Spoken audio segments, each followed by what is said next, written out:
things going on, so I got to get the other stream going. So give me about a good 2 minutes before we'll be ready to go up. We're going to be on YouTube and TikTok tonight, so that's where you're going to be able to find us. A few topics to talk about as always. Lots going on in the news, so tonight is no exception. Some stuff is starting to get a little bit dark. Stuff is starting to get a little bit concerning, I'll say. I'll just put it that way. Some things are starting to get a bit concerning. So I do want to run that by you guys, but give me a minute to get the program going. And we're going to be asking if President Trump is losing global respect. Now, I'm sure that's not going to go well with my beloved MAGA, but there's a reason why I'm asking that. There's a bunch of things that have come in. We were told one of the good things about electing President Trump is that unlike Biden, he would be respected worldwide and things like that. So we're going to talk about that because there's stuff that has come in that goes down that alley. So almost done getting the other stream up, and we'll be on. I'll queue up TikTok momentarily, but bear with me here. Yeah, Russia, Ukraine, India. Who else has been in the news in the last 36 hours or so? Obviously, uh, Israel and Palestine. But we're not even talking about Israel and Palestine today. There's been a lot, though. North Korea is in the news. I'm sure you guys heard about that SEAL Team 6 skirmish. That will be certainly brought up today. So China's been in the news. A whole lot went on. A whole lot has gone on. So Trump got a lot on his plate. My God. He has a lot on his plate. So let me go ahead and get this. Good thing for President Trump, he can't age. That's the good thing for president. They always say the president ages you. Being president ages you. Good thing for President Trump, he ain't gonna look no older. So he's not gonna age on the job, I don't think. So that might be the only thing we can say here that's good. So let me go ahead and queue up the live stream, and we should be. I think I queued it up. Did I not? Okay, what's going on here? There we go. All right, we'll go ahead and start in 3, 2, 1. What up, folks? Once again, it is indeed your boy Tim, the handsome liberal. Appreciate you guys tuning in this late. And I see somebody in the comments says, hello, AC. Thank you. A few things going on today I want to talk to you folks about. As you see on the monitor behind me, FAFO, and that's going to be in full effect today. In fact, I generally have the stories in order that we're going to talk about, but I'm going to start straight out with the FAFO story. I think it might be worth making it first since I have it on the monitor already behind me, the FAFO story. Go ahead and cue up this clip because, the right often talks about, we're not for handouts. We certainly are not in favor of, what do you call it, socialism. Pull yourself up by your bootstraps. What is the other one? Self-reliant. Self-reliant. So I want you to hear this because this one is indeed making the rounds. And my damn computer would freeze up. So we'll give it a minute. Once it comes out, I'll go ahead and get into the story. But this is one that certainly is making the rounds. And it goes without saying, I really think this one is interesting. I don't know what the fuck is going on with my damn computer. The minute we start up this show, it's acting goofy here. Yeah. Okay. I think I got it going on there. Funding amid a farm economy crisis. This is what we're talking about.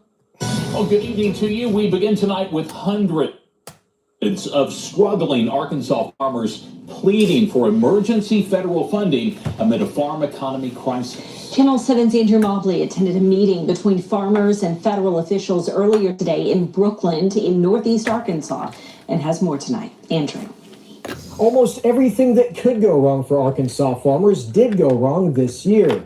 And it's so bad that many are facing bankruptcy or even the closure of farms that have been passed down for generations. A dismal global market and plunging commodity prices mean there's little to no hope of breaking even for many farmers, even as sky-high input costs rise because of inflation and now tariffs. Not to mention bad weather earlier in the year.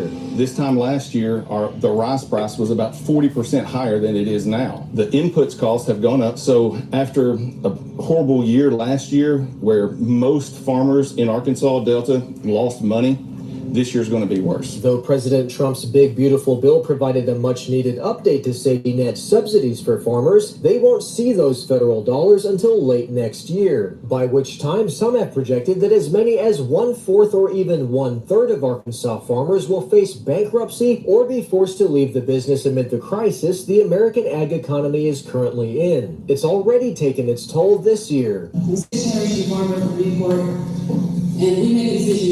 Now that's Arkansas. Now this is happening in Arkansas. The farmers are complaining at the tariffs and the economy is destroying their farms. Now, obviously it goes without saying that Arkansas is a blood red state. So this state overwhelmingly voted for President Trump, and they are complaining that Trump's policies is going to literally cost them their farms. Now, they're asking for subsidies and things of that nature, which is why I brought up socialism, which is why I brought up pull yourself up by your bootstraps, which is why I brought up self-reliance. And I'm going to strengthen it by saying many of these same MAGA voters that voted for Trump were against, sending money to the Ukraine, sending money to USAID, universal health care to Americans, forgiving student loans. But now that their asses are on the line, they suddenly want help. So I do want you to see the hypocrisy to this. This is why I started the program off with the FAFO backdrop up there, is because now that these same folks who had little to no empathy for other Americans, now that their asses are on the line, they suddenly are like, can we get a subsidy or something of that nature? They're not the only people out here, folks, that are working and have lost shit due to the economy, due to tariffs or whatever. So how are they any more special than anyone else? Just want to point that out. Now they need help and they expect the government to be there for them, knowing damn well that most of these folks will look at other folks receiving government assistance as some sort of entitlement, idiots or louse on society or welfare queens or something like that. But now they need help and they suddenly expect it. So we'll see how that turns out. But keep in mind that state overwhelmingly voted for President Trump in the state of Arkansas. And then when you go from the citizens of Arkansas and then you narrow it down to the farmers of Arkansas, you're going to have a high percentage of MAGA voters amongst the Arkansas farmers. And there's nothing here to blame on Biden. There's virtually nothing here to blame on Biden. Their entire fortune took its turn once President Trump got in office, primarily due to the tariffs, possibly due to the immigration issue, because a lot of those folks were working with immigrants and things like that. And how many of you folks heard about the Hyundai, I think how you pronounce it, the automaker Hyundai down in Georgia, outside of Savannah? They lost like 450 workers. Now, these were Korean nationals. So for you folks, we always talk about how many immigrants are in this country that are south of the border. These people were from Korea, which is the automaker for the Hyundai vehicle. So Hyundai's plant had 400 and some odd Korean nationals working in it that had no legal right to be here in the country. Wow.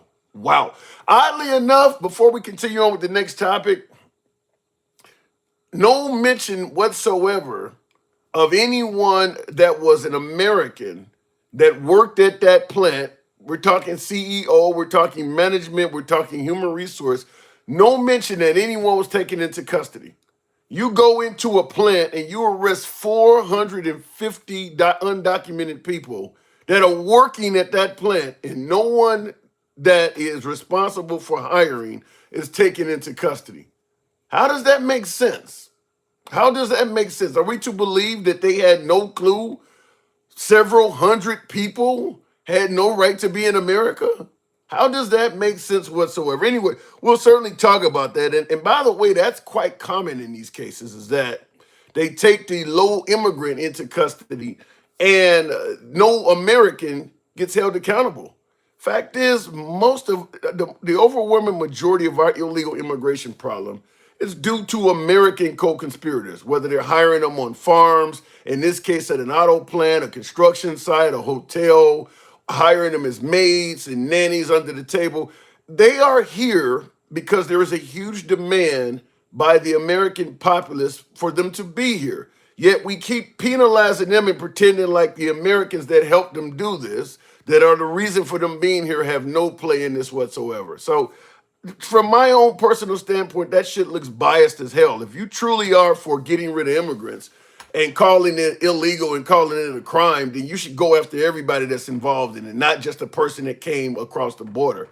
And this is the way it's covered for every single aspect of illegal immigration. Whether you're suggesting they came here to work illegally, whether they're coming here to promote and traffic illegal narcotics like fentanyl, or even whether they're coming here to traffic children outright. In every single case, Americans are not complaining that they're being forced to take part in the trafficking of children or they're being forced to actually ingest fentanyl. The Americans want all of this shit. No American is claiming that they were forced to hire an illegal. Americans are doing this stuff voluntarily, and the immigrants are just simply meeting the demand. They're supplying for the demand. The Americans are the ones that want these folks here, and you don't hear any Americans being addressed or taken into custody or being punished about this any kind of way. So I do want to just point out that that looks shady as hell. But in addition to our conversation about Arkansas, we do have a couple other topics I want to run into because the title of this live stream is President Trump losing global respect?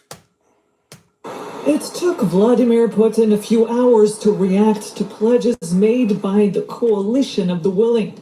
According to French President Emmanuel Macron, 26 countries out of the group's 35 have said they would deploy troops by land, sea, or air to help protect Ukraine after a ceasefire or peace is reached. This was the Russian president's response.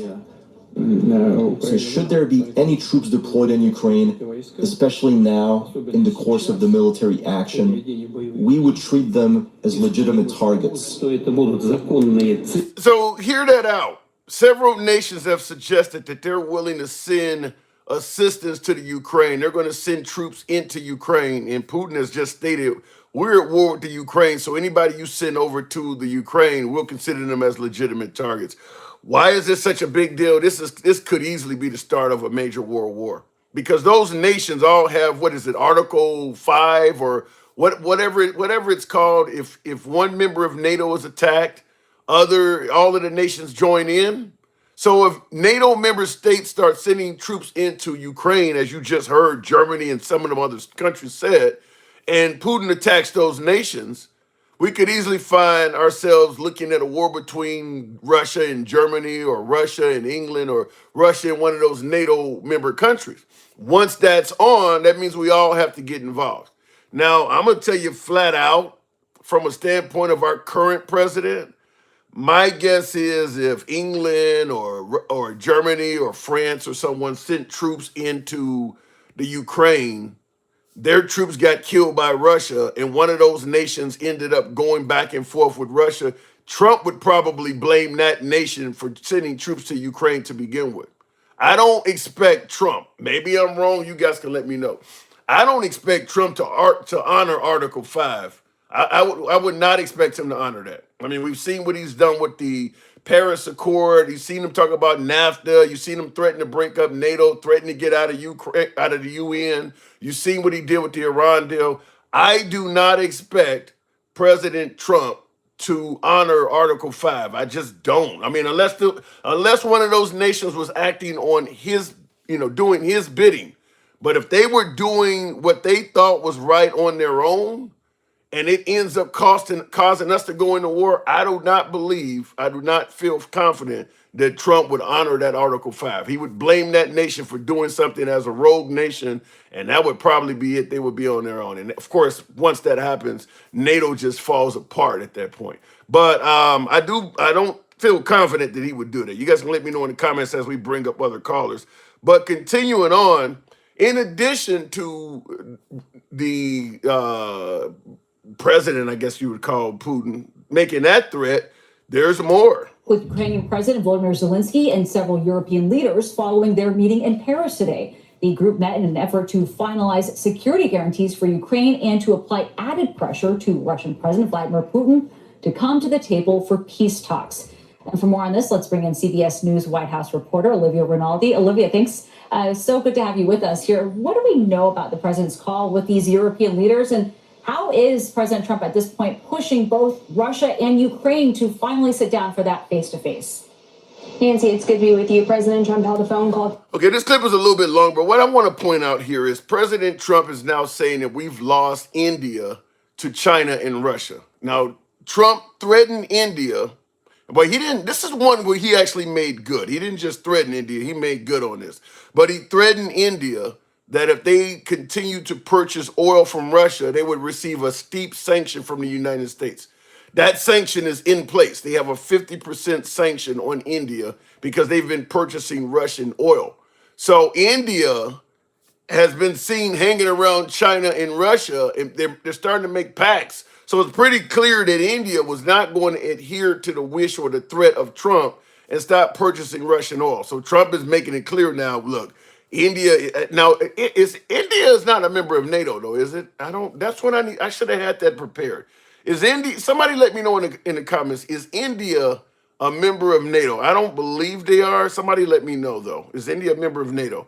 But Trump stated we've lost India to Russia and China. So I see in the comments somebody says no. Okay, so India is not. Hey, I didn't think they were. Okay, so we got that problem. Like the whole point of this live stream is asking, is President Trump losing global respect?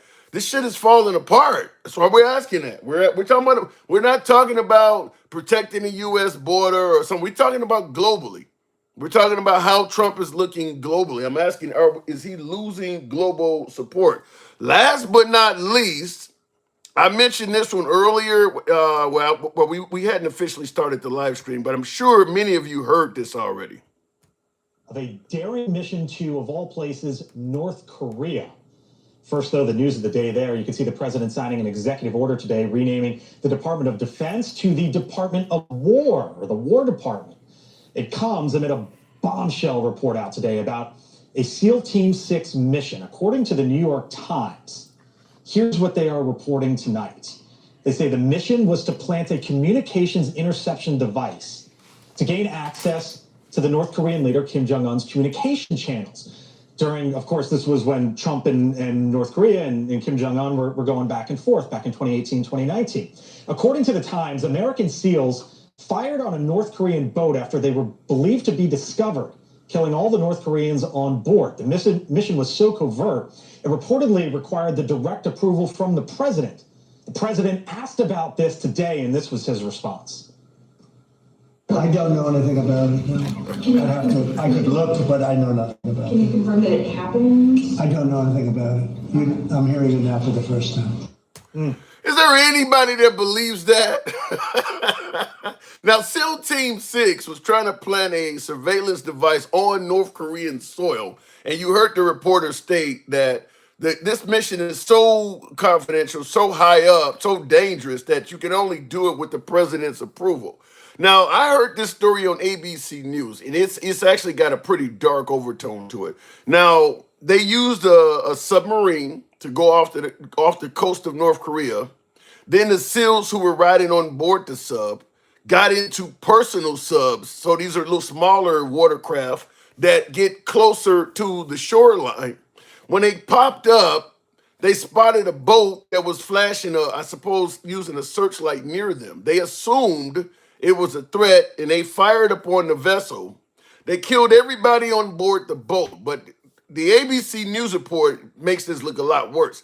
Now, once they shot everyone and killed everyone on the boat, they actually boarded the vessel to ensure everyone was deceased and literally punctured the lungs of each one of the people so they would be guaranteed to sink.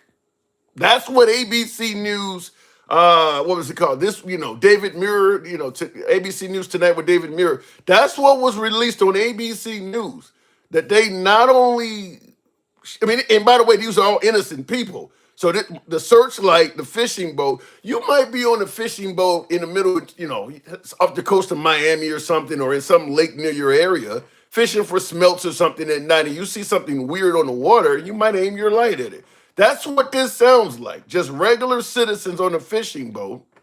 They aimed their light at the SEALs and discovered this huge mission just solely on coincidence.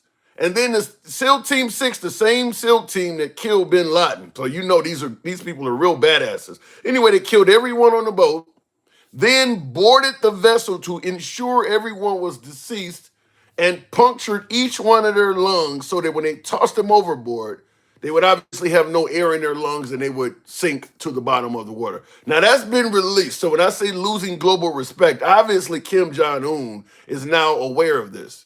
Now he may have been aware that something weird happened off of his coast back when this happened, but now it looks like it's going to be confirmed that America was the one that did it. And this is when Trump was reaching out.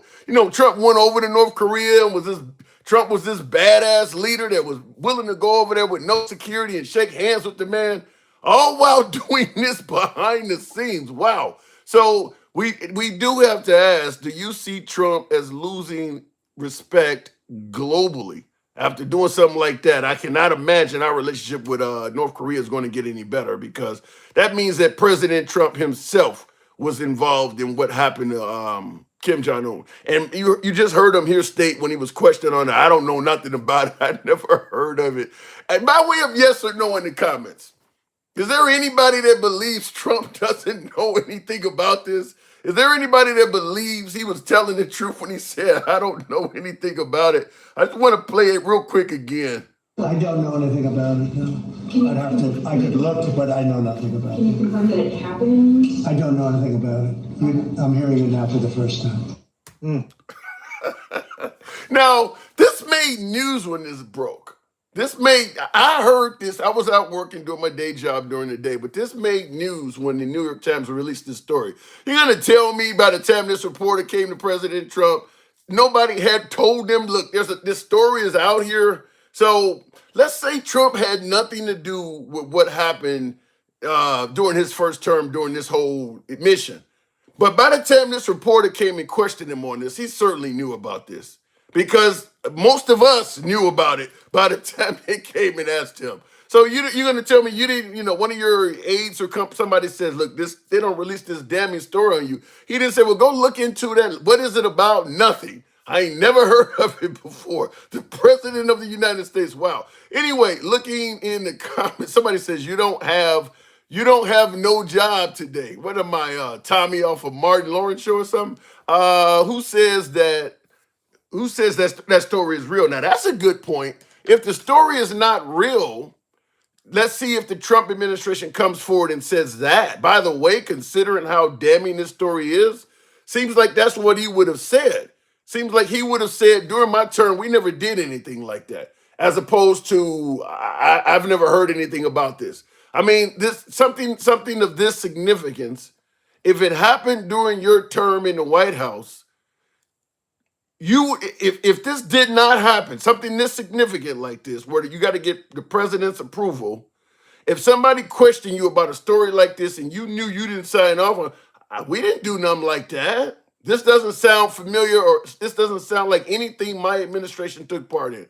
That's what you would normally say, as opposed to I haven't heard it and whatever else he was saying. So, but we'll look in the comments. We'll go ahead and start the program. So we're talking about this President Trump losing respect, and certainly the farmers in Arkansas. What do you guys think? Should we send the farmers subsidies? Should we help them out now that they voted for Trump and his tariffs are causing them to lose the farms? Should the American taxpayers step in and help those farmers out?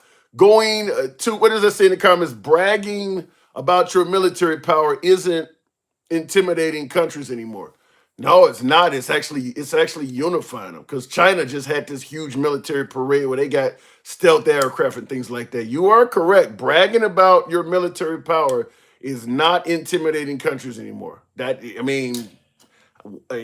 could not say it any better than that. That is so true. Going to the box, we'll start it out with Mike. Good evening, Mike. Welcome to the program. So what do you think? You think this SEAL Team 6 story is all just made up? No. Before we get started, tap the screen, share the live. Let's get Tim up to about 25,000. I know it's only 71 people in here right now, but we can do it. We can get it cracking on this Friday. No, I don't believe it's made up. You know, it's crazy because I got like 4 or 5 times that in YouTube. I don't know why TikTok is doing that to me these days, but go ahead. No, I don't believe it's made up. I believe that they did it. I believe that they did. They did it. There was no threat to them. It's not like the people on the boat engaged them. That boat, it wasn't even big enough. Yeah. And carried enough fuel to make it to the U.S. Well, but here's the problem, though. Here's the problem, though. Even if they're innocent citizens, even if they're innocent civilians in North Korea, they could get the message out. So, if they just got on their, their maritime radios or whatever and said there's something going on, that would have alerted the military. So I can see kind of why SEAL Team 6 would do it, because once the military gets involved, their lives are in danger. Yeah, but at the end of the day, Tim, to alert SEAL Team 6 on a boat that they claim was an imminent threat to national security is absurd. But that's the excuse they use for everything. And now they're unaliving people. Now Trump, on his watch, he would be considered a murderer. Wait, who is he? Whose life has he wrongfully taken? What are you saying? These people on that boat. What did they do? You talking about Venezuelans? Yeah. What did they do? Well, I get what you're saying. Here's what they're using, because obviously selling drugs or importing drugs illegally into America has never been a crime punishable by death. But by him upgrading it to refer to them as a terrorist outfit, I guess that there's some kind of extra provisions you get in that where you can start murdering people. No, there's not. But again, they use these classifications to do the evils that they want to do, and the court's going to come back at some point and say this was illegal. But here's the thing: you don't save the boat. You show no evidence. Yeah. You sink it. You sink it, Tim. Yeah. Tim, you haven't heard some silly shit like that on First 48. Like who does that and then just destroys? So you can't prove anything. Yeah, I said this. You know, something's interesting. You said it because I was in a MAGA social media chat the other day, and I said the same thing. I said that normally you would fly a Black Hawk helicopter, or you would get a go fast boat and go parallel to this. You aim a bunch of 50 caliber weapons at it and tell them to either stop, or then you shoot the engine or something and disable it, and then you can catch it. But when you just blow it up, there's no proof that what you claim it was actually was. Like you said, it could have been a bunch of immigrants trying to get into America or trying to go from country to country. You just don't know because they've blown up all the people and the evidence. You just have to trust that what Trump is saying is accurate. Yeah, and we know he's a liar. Every time he blinks, he lies. So, yeah, I said every time he blinks, he lies. So, I get killed on that. I'm staring at bright-ass 100-watt lights. People talk about me blinking all the time. But, yeah, every time he blinks, he lies. And now here's the thing, Tim. I want you to remember what I'm getting ready to say. And the people that are listening. Call me whatever you want. This is a bridge too far. But they can do this because he's already demonized that subset of people that we've been talking about for months. So once you make them seem like vermin and they're poisoning the blood of the country, nobody gives a damn about them getting killed. Have you heard anybody say anything about it? Like I said, I talked to people who have been justifying it, who have been saying it's a good thing he killed them. But we have zero evidence that it. Listen, like what you just said, they'll normally shot across the bow in front of the boat. Yeah. If they don't do that, they'll shoot out the engine to disable them in the water. At that point, where are they going to go? Right. But even at that point, they typically record going on board, record the narcotics, take inventory of the narcotics, weigh the narcotics, so you can understand the impact or the significance right. of that bust. Yeah, because of what happened. we don't even know if it, because some of the times to see if they can actually sneak shit into the country, they do what's called dummy runs. So you might put a Right. bunch of barrels of sugar or something just to see if you can get by, so that the next guy in the future can actually do it for real. Because you blew up everything, you don't even know if it was actual real drugs. Don't know anything. And then when I hear people like just an average mom in the comments say he can't win for losing, you're right. Because this man is deplorable. What he just did to these people, we're never gonna know the truth, and he is not the arbiter of truth. He lies so much, we can't assume that because he just said he didn't know anything about it. You watch him to turn around and take credit. He's gonna take credit for a successful operation. Now, if he's the commander in chief, he's supposed to know about all military operations. Well, if this happened though, if they're questioning him on something that's so high up, it would have to have his approval. If he didn't take part in this, the correct response should have been, "This didn't happen on my watch. We have not. I've never authorized anything like this. If somebody did this, some heads are going to roll." That's how he should have responded. But the way he responded makes it clear that he was trying to be evasive. He always does that, and that's his answer about everything. Never heard of it, never done. Yeah. Don't know that person. He didn't know Michael Cohen. He didn't know Stormy Daniels. Yeah, he didn't know Stormy Daniels. Yeah. He didn't know any fucking body. Everybody is a mirage to this dude and his supporters. He can't win for losing because you guys are fuck toys. And you listen and believe everything he tells you up until now. He's unaliving people. And they're still going, well, don't you care about, because they always give us the absolute, like, don't you care about crime, and don't you care about schmugs, and they always do the absolute, like we don't care about those things. But show me where there was any of that present. Yeah, the Venezuelan thing in particular, and I see somebody in the comments says, this guy is right on. You can't trust Trump, but you can trust the Democrats. So he's using it from a standpoint of sarcasm. Democrats lie too, but we're talking about murdering somebody. I mean, do we have any cases where the Democrats murdered someone without providing any evidence? I mean, Trump is saying, Trump and his administration is saying that they took out drug dealers on a boat. Is there any way to prove what they're saying is true? If someone in Venezuela says that these were not drug dealers he murdered, he has to be able to prove that he had a right to do this. He can't prove that. Can't prove it, and their lives don't matter because they've been working to not make their lives matter. They've been talking about the Miss Vernon. They've been talking about the poison in the blood. They've been talking about all the stereotypical tropes. So now nobody cares when this happens, Tim. But I've been telling you this for over a year now. That rhetoric matters because they did it and nobody blinked. And they think that there's a victory in it, but they won't produce any evidence and then turn around and want to hold someone else accountable for the very thing that he did today they would consider deplorable. It's crazy. Yeah, and I gotta say, this is for my true hardcore MAGA. I always enjoy talking to my MAGA number, respect for my MAGA as well, but you can't be okay with killing people without providing proof that they was doing something that made them worthy of killing. I mean, you just, how many people were on that boat? I mean, 11. You took 11 souls. If they're evil people, you should be required to prove that. You can't just let the president murder 11 people and say, well, they deserve to die. Okay, well, no proof required at all, huh? His word is good enough. So, and as Mike is pointing out, and by the way, I think even MAGA would admit, Trump doesn't tell the truth 100% of the time. You may not think he lies as much as the liberals think he lies, but I know most MAGA understand that some of the stuff he said about the 2020 election is not true. Stormy Daniels stuff is not true. I mean, he does tell some lies. So you can't go around murdering people, and we just have to take your word for it. That's what they're saying about everything else. Every time he does something, they justify his actions. The National Guard, well, we got to clean up crime. Okay, well, are we just talking about one type of crime? Are we talking about all crime? I mean, what are we actually talking about? Because if we want to clean up all crime, that's not where you start cleaning up all crime, right? But I'm not going to go on my diatribe tonight. But you already know where I'm going with that.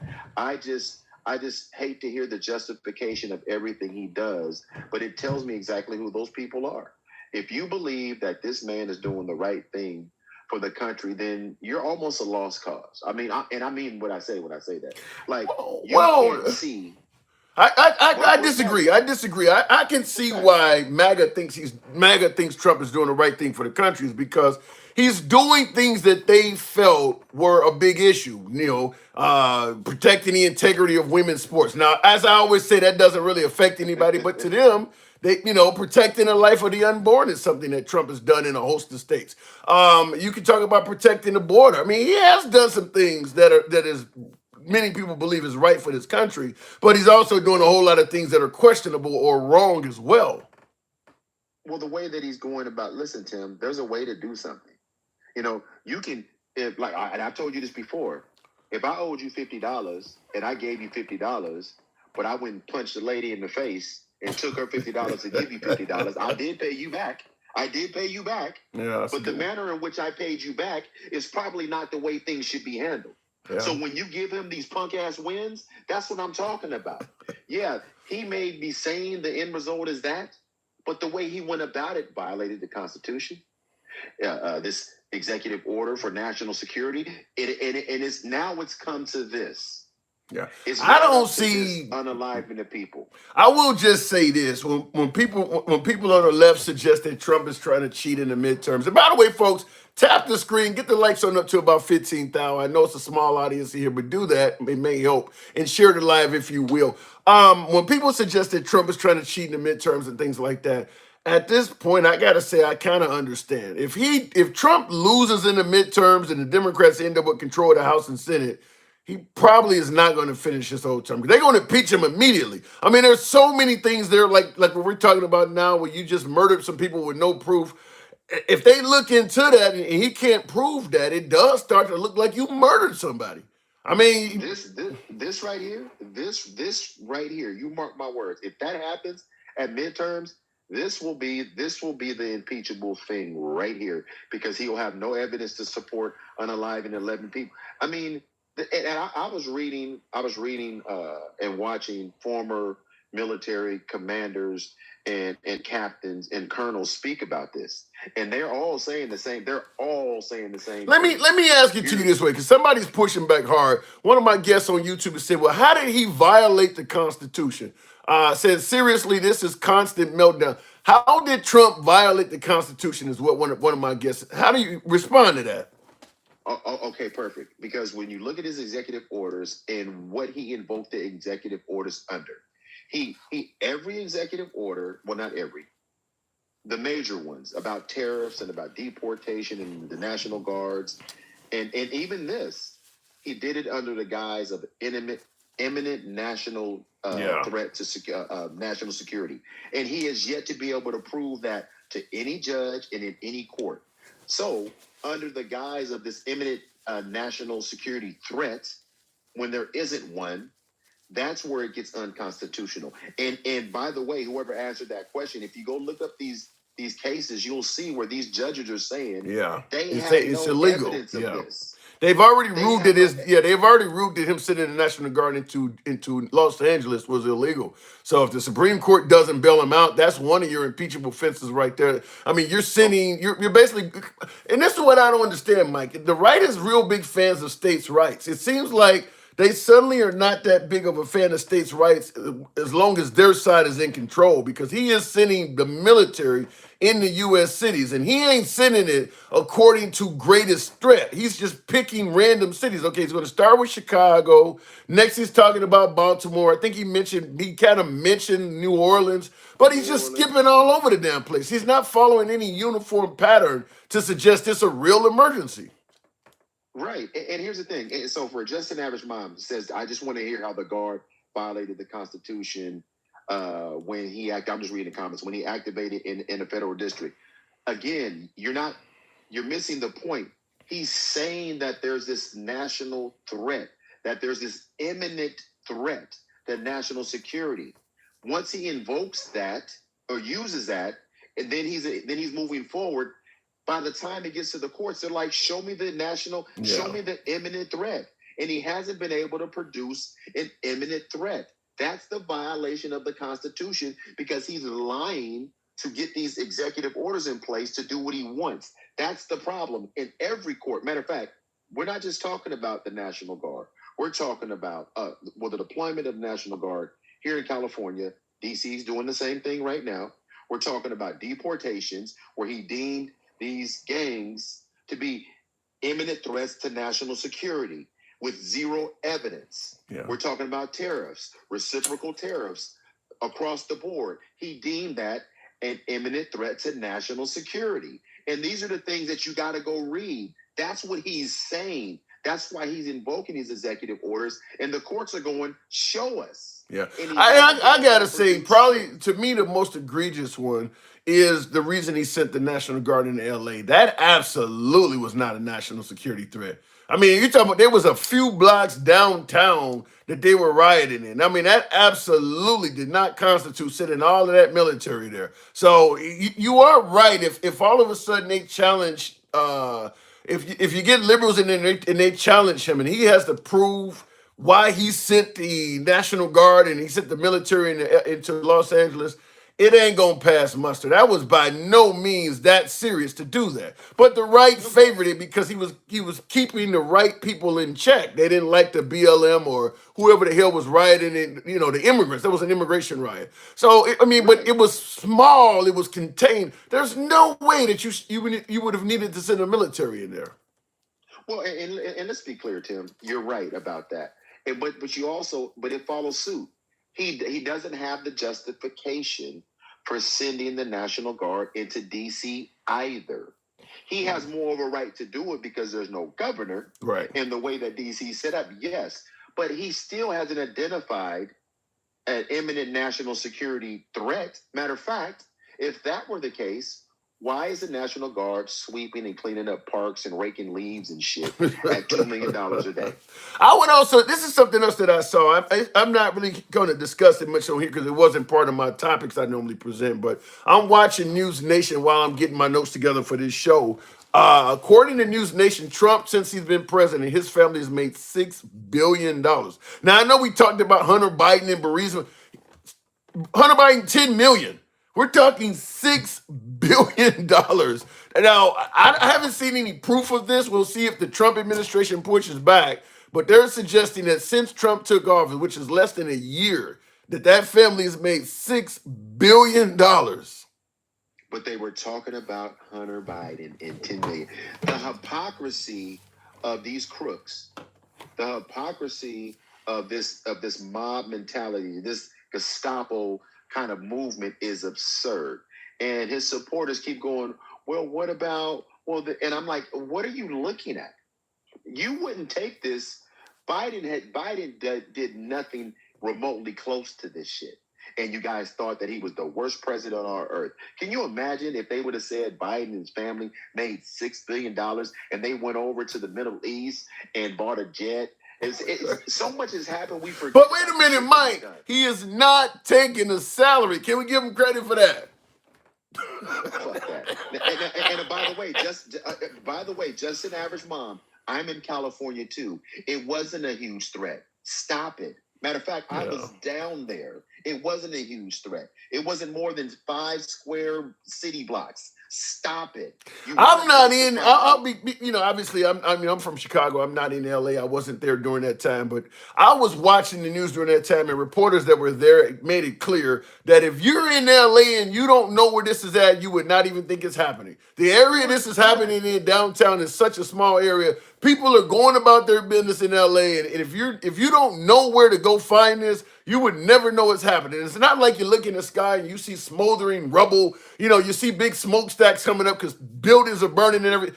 It made it clear this is a tiny ass area, and that he used that it was a federal building or something that was within the area. So we're sending in the military to protect that building. He just came up with the lamest, smallest excuse to do it.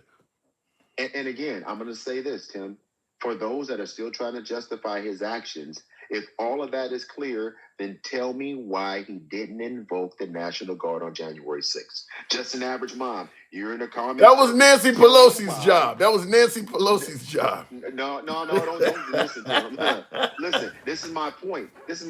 You can't weasel out of every one of these things without looking yourself in the mirror and go, maybe I need to look at myself. Because if he had a right to send the National Guard in D.C. for now, which he does, He had the same right then. The Yeah. laws haven't changed. Yep. The laws haven't changed. And But that to me, that's indefensible. That all of a sudden now you're president, you doing all this shit on your own, but when you're president the first time, you decided to leave your security up to one of your worst political rivals. That never made sense to me. I mean, if I'm having an event and I need security, the last person I want doing it is Nancy Pelosi. I've been criticizing her. She's been criticizing me, tearing up my speeches and shit the whole time I've been in office. Why the hell would you leave your security up to her? That made no sense at all. I got to move it on, but I'll give you the last word. I'm going to say, yeah, I appreciate that, Tim. You know, I always appreciate you bringing me up. But I'm going to say this. For those people that continue to make excuses for him, I don't believe you would make excuses for your husband or your wife if they were showing you this type of character, morals, and ethics. I don't believe that. I don't believe you would make excuses for your children making these same decisions and not doing your due diligence to find out the truth.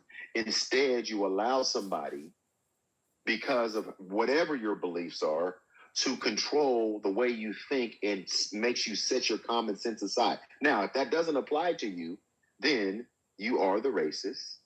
You are that person that accepts these things and you're okay with it because it's cruelty to others and not to you. But I have news for you.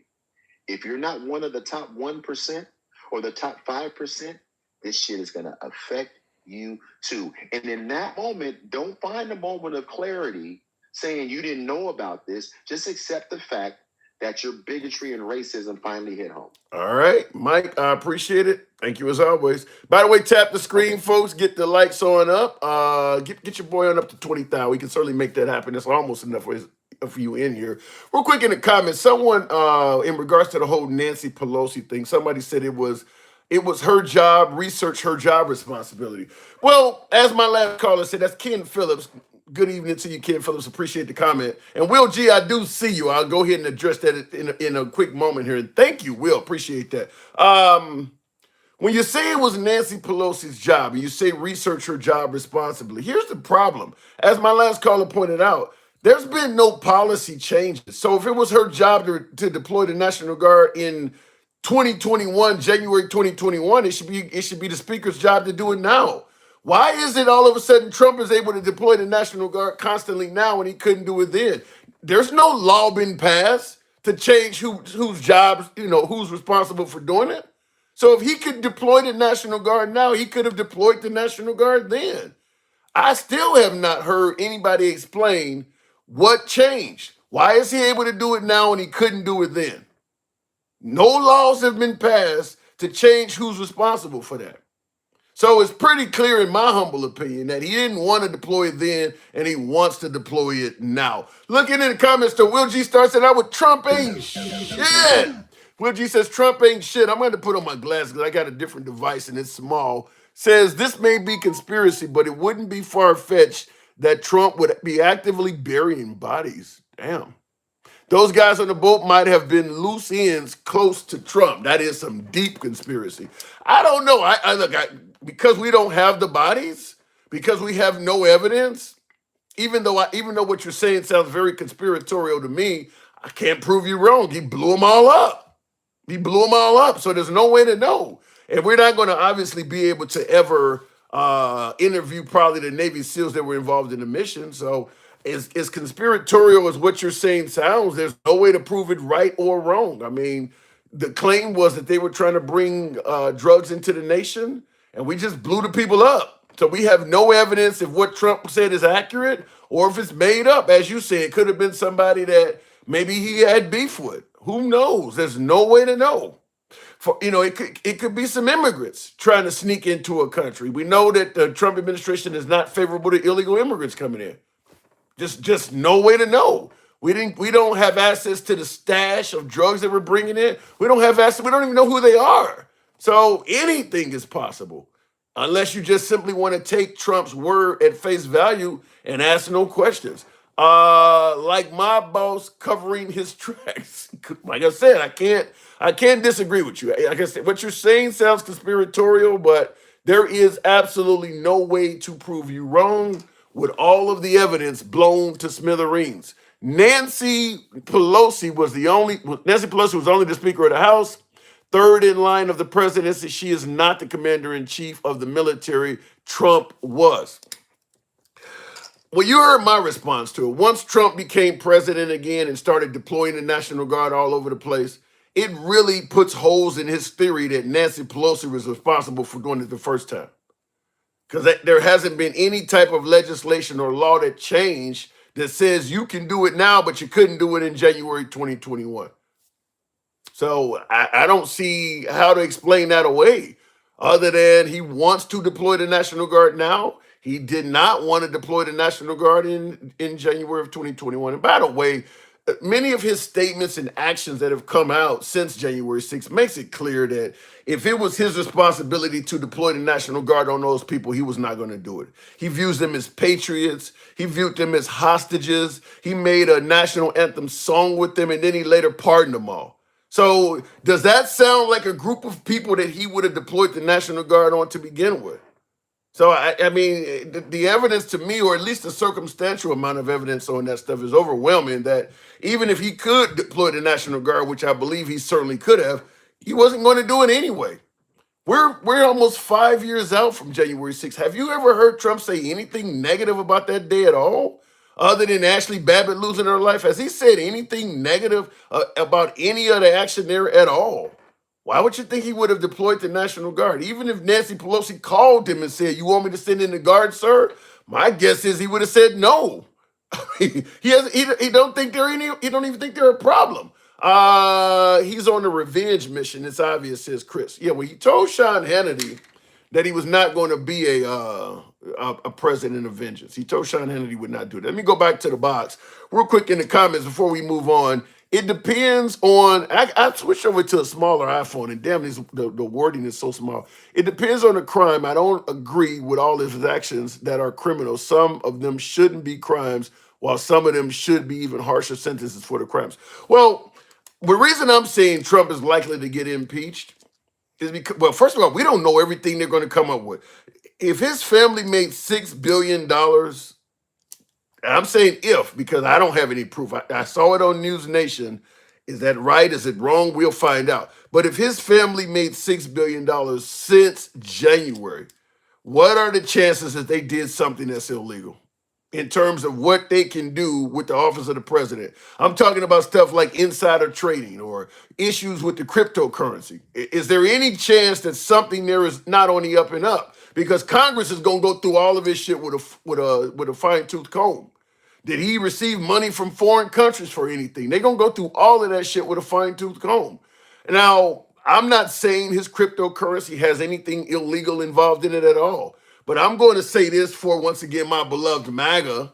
You wouldn't be fine with crooked Hillary Clinton in the White House running a cryptocurrency, having her own cryptocurrency. So, listen, you can talk about everything from Democratic speculation to Trump derangement syndrome and all of that stuff, but questioning why a sitting president has his own crypto is a legitimate thing to question.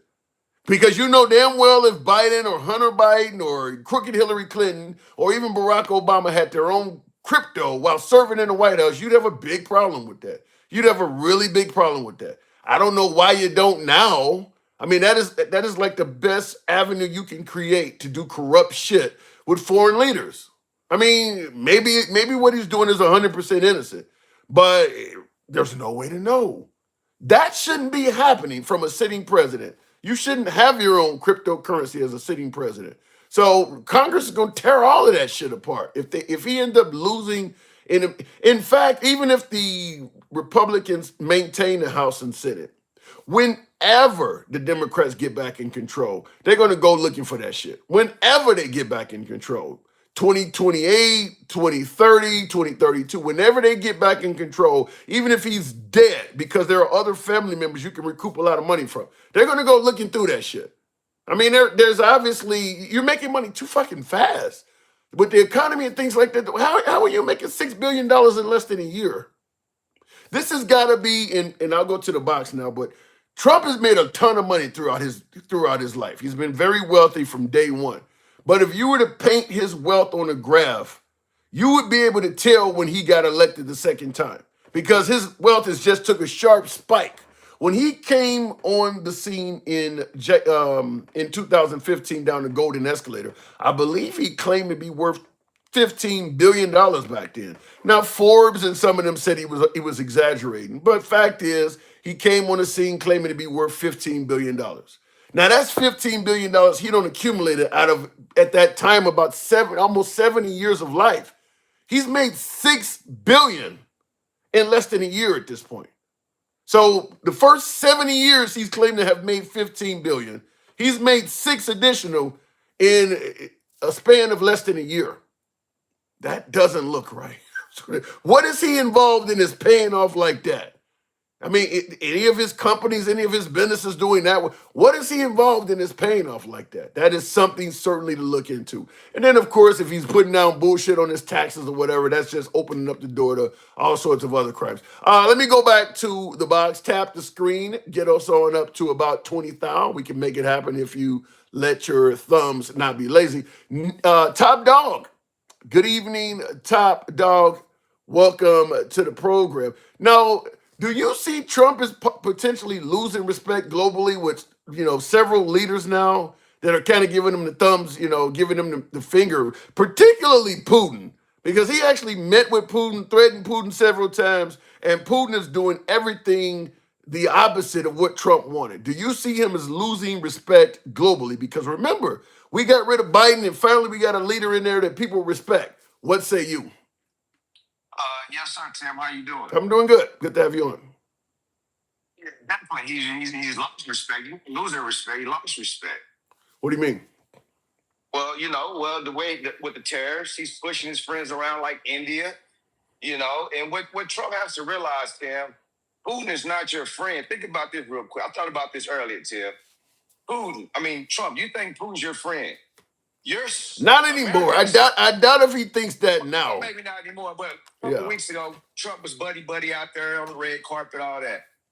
You think he's cool with you, Trump, and you're supporting the country that's killing his people? About that, Tim. Well, but at the time when Trump, wait a minute, when Trump took office, he was very critical. Remember, you don't have the card, Zelensky, and you're flirting with World War III. He took office. He was on the side of Russia. Yeah, he was. But in reality, when Putin look at it, you're still supporting the people that I'm going against. Even if you're selling them weapons, you're giving Ukraine weapons, anything to support Ukraine, you're supporting my enemy. You think he's going to be friends with you, Trump? You'll be a fool to believe that. I don't think Trump was doing any of that, though. Trump took office. He stopped sending weapons to Ukraine, stopped giving them surveillance. He did everything Putin would have wanted him to do. And still, America is still supporting Ukraine. We're still selling weapons to Ukraine. Well, weapons to Ukraine. Yeah, but we came back to that after about 6 months. I think when Zelensky finally met Trump again at the Pope's death, I think that's when Zelensky finally was able to convince Trump, probably kissed up, learned that you can't argue with Trump. You got to be submissive to him. Whatever the case, it was from that point on when, I don't know what month that Pope died, but Trump and Zelensky met at that point. And from that point on, Trump started being a little bit more favorable and friendly to Zelensky. But the first few months, he was really criticizing Ukraine and blaming them for the war. Well, yeah, he was, because he thought that Putin was going to be his buddy, and Putin was going to listen to him. He's going to give Putin these 2 weeks notice, and he has to stop doing this. And Putin is just running circles around Trump right now, Tim. I gotta admit, I thought the same shit, though. I had lives when we were down, but we were talking about between Kamala Harris and President Trump, who we were going to elect. I was telling folks, if your main concern is ending that war between Russia and the Ukraine, or even ending the one between Palestine and Israel, I said flat out, Trump is the best person to vote for by far because Trump has favorable relationships with both Putin and Netanyahu. I actually thought he could maybe not 24 hours, but I didn't think we'd still be dealing with this shit 8 months down the road. I actually thought he could do what he was promising myself, and I didn't even vote for the guy. Well, you was totally wrong, right, Tim? No shit. He was totally fluffing. wrong. You was fluffing. You was fluffing. Back I then, wasn't. you was fluffing. I wasn't fluffing. You was fluffing back then. You believe that bullshit. I didn't believe it from the time he said it to right now, Tim. I didn't believe nothing Trump said. I don't believe shit that come out of his mouth. Just like he said today, he didn't know nothing about nothing that's going on. He don't know nothing. He to be the president, he don't know a lot of shit, Tim. Well, but I've always, I get your point, and I can't argue with it. But I've always been under the impression that him and Putin, because I think Trump was on course to build the tallest skyscraper in Russia before he became president. I thought those two men were a lot more friendly than Putin has shown. Putin has made it clear. I think the problem is when Trump became president, he led us to believe you can threaten your way to glory. And that might have been what triggered Putin's ego. Like, you ain't about to have people thinking you threatening shit out of me. Because MAGA was going around all over social media in the United States making it sound like Putin was going to be Trump's bitch. And maybe he got access to some of that stuff. But that's what Trump made folks believe, is that America can threaten its way to glory. So some of these people may be pushing back just from a standpoint of, I'm not going to be your bitch. I mean, that's definitely a part of it, Tim. And I also believe, like I told you before in your lives plenty of times, Putin is not going to let Trump in that war just so he can get in the middle, then he can get all the glory for it. Putin's not going to give that to him. Yeah. I don't give a damn what Trump thinks. Nobody. He's not going to give Trump enough power to get on his grandstand and say, hey, you know what? I stopped the war with Ukraine and Russia. I'm the big guy. He's not going to give it to him. And also, I don't think Putin wants to end the war. No, I think Putin wants to end that war. Yeah. I think Putin wants to end that war with Ukraine about as much as Trump wants the Epstein information to come out. Hold on one second, real quick. Will G in the comments says Trump's Department of Justice deputy leaking information about the Epstein files. Really? Taking out all the Republicans' names and leaving the Democrats in is crazy work. MAGA will eat it up either way. You're right about that. Wow. But yeah, I don't think Trump, I don't think Putin wants to end the Ukraine war, just like you said, just like I don't believe Trump wants the Epstein information to come out. But so where do we go from here with Russia, China? Obviously with the SEAL Team 6 shit, North Korea may be starting to get more active. We know India's no longer on our side. What's happening? Well, it's just like, a bully and as a kid, he's running all his friends off, Tim. He's picking at his friends. Like India. India was just over here within 2 months ago. Yeah. They was buddy up there at the White House. Mondi was up there kissing Trump's ass. He thought he had a good deal with America. Then I leave, and then a month later, you slap me with another 25% more tariff on top of that. Yeah, I thought we was cool, Trump. Yeah, the tariffs are just like I said. The Trump administration, or better yet, I won't say Trump administration because I don't know how J.D. Vance and all them feel, and Marco Rubio. I don't think Rubio or J.D. Vance, if they were president, would be making as many threats worldwide as President Trump. I think Trump has had a lot of success in his life by threatening and people and bullying his way around. I don't know if Vance and Marco Rubio have had that kind of success. I don't think they would do that. But yeah, that's what's happening, is that Trump is basically leading us to believe that everybody's scared of America and all you got to do is threaten them. Everybody needs us more than we need them. They need our dollar, they need our imports or our exports. They need us so bad that we can just threaten everybody and they're going to bow down.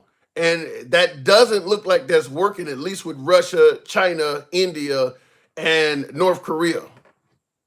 Well, Trump allowed China to make the move for number one. China been number two for years, Tim. They've been number two to America. They've been number two forever. So Trump is allowing China, Xi, whatever his name, Xi, to build a coalition with all the big countries. He's running everybody to those people over there. When you're a leader of America, you're the number one country. When Trump came in office, Tim, when Trump would have came in there on some peace and trying to, partner with all these countries, America would be booming right now. The tariffs is bullshit because they've collected $212 billion in tariffs, but American companies are paying for it. So what's the solution? We get another guy in there that does an apology tour like Obama in 2009 or whatever? Because Trump is obviously harming relationships we have would either allies or people that we kind of view as an associate. They could go either way, and we don't really hate them, we don't love them. He's harming like India. I think India is one of those kind of countries. We didn't really love them, we didn't hate them. They weren't a complete ally, but they certainly wasn't an enemy. But obviously, their relationship has taken a downfall since Trump has gotten in office. So, what is the end game? To have an apology tour or something? Definitely not gonna go on an apology tour of a next politician coming off it, but you know, you got to go to the table. You know, if he leave office and he got a 50% on India, you might need to go to the table with India and say we're gonna cut that 50 down to 25%. You know, you got to go back to the table and negotiate. Wow. You got to partner up. You know, what I mean, you can't run everybody off in the world and think you're the big bully and you can threaten everybody and think it's gonna work that way. No, that's why the job reports are low. You know, the companies are not hiring right now. The trucking industry is very low right now. A lot of people getting out the trucking industry right now.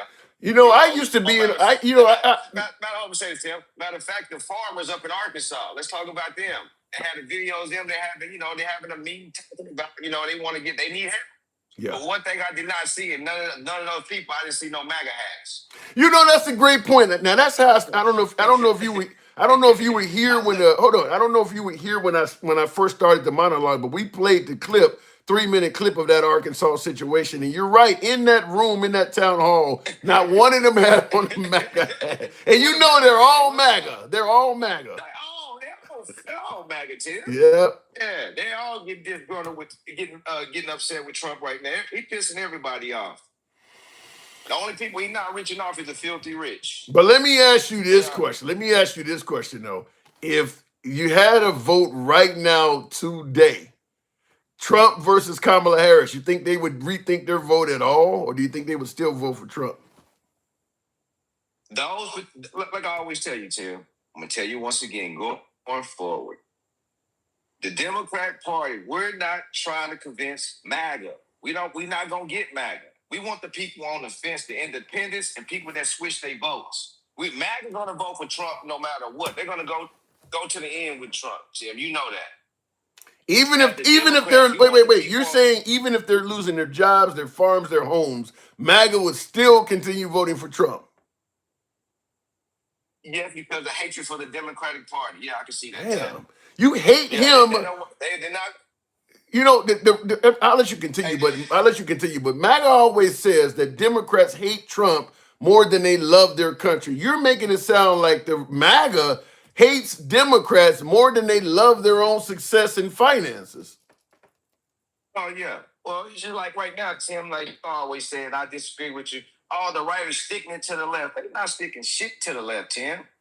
You always say that. Oh, they're sticking to the left. No, Trump's not sticking shit to the left. I disagree. He's fucking messing everything up, Tim. I disagree with you, Tim. He's messing everything up. I think, but for the average American, he's not sticking it to the left or whatever you want to call it.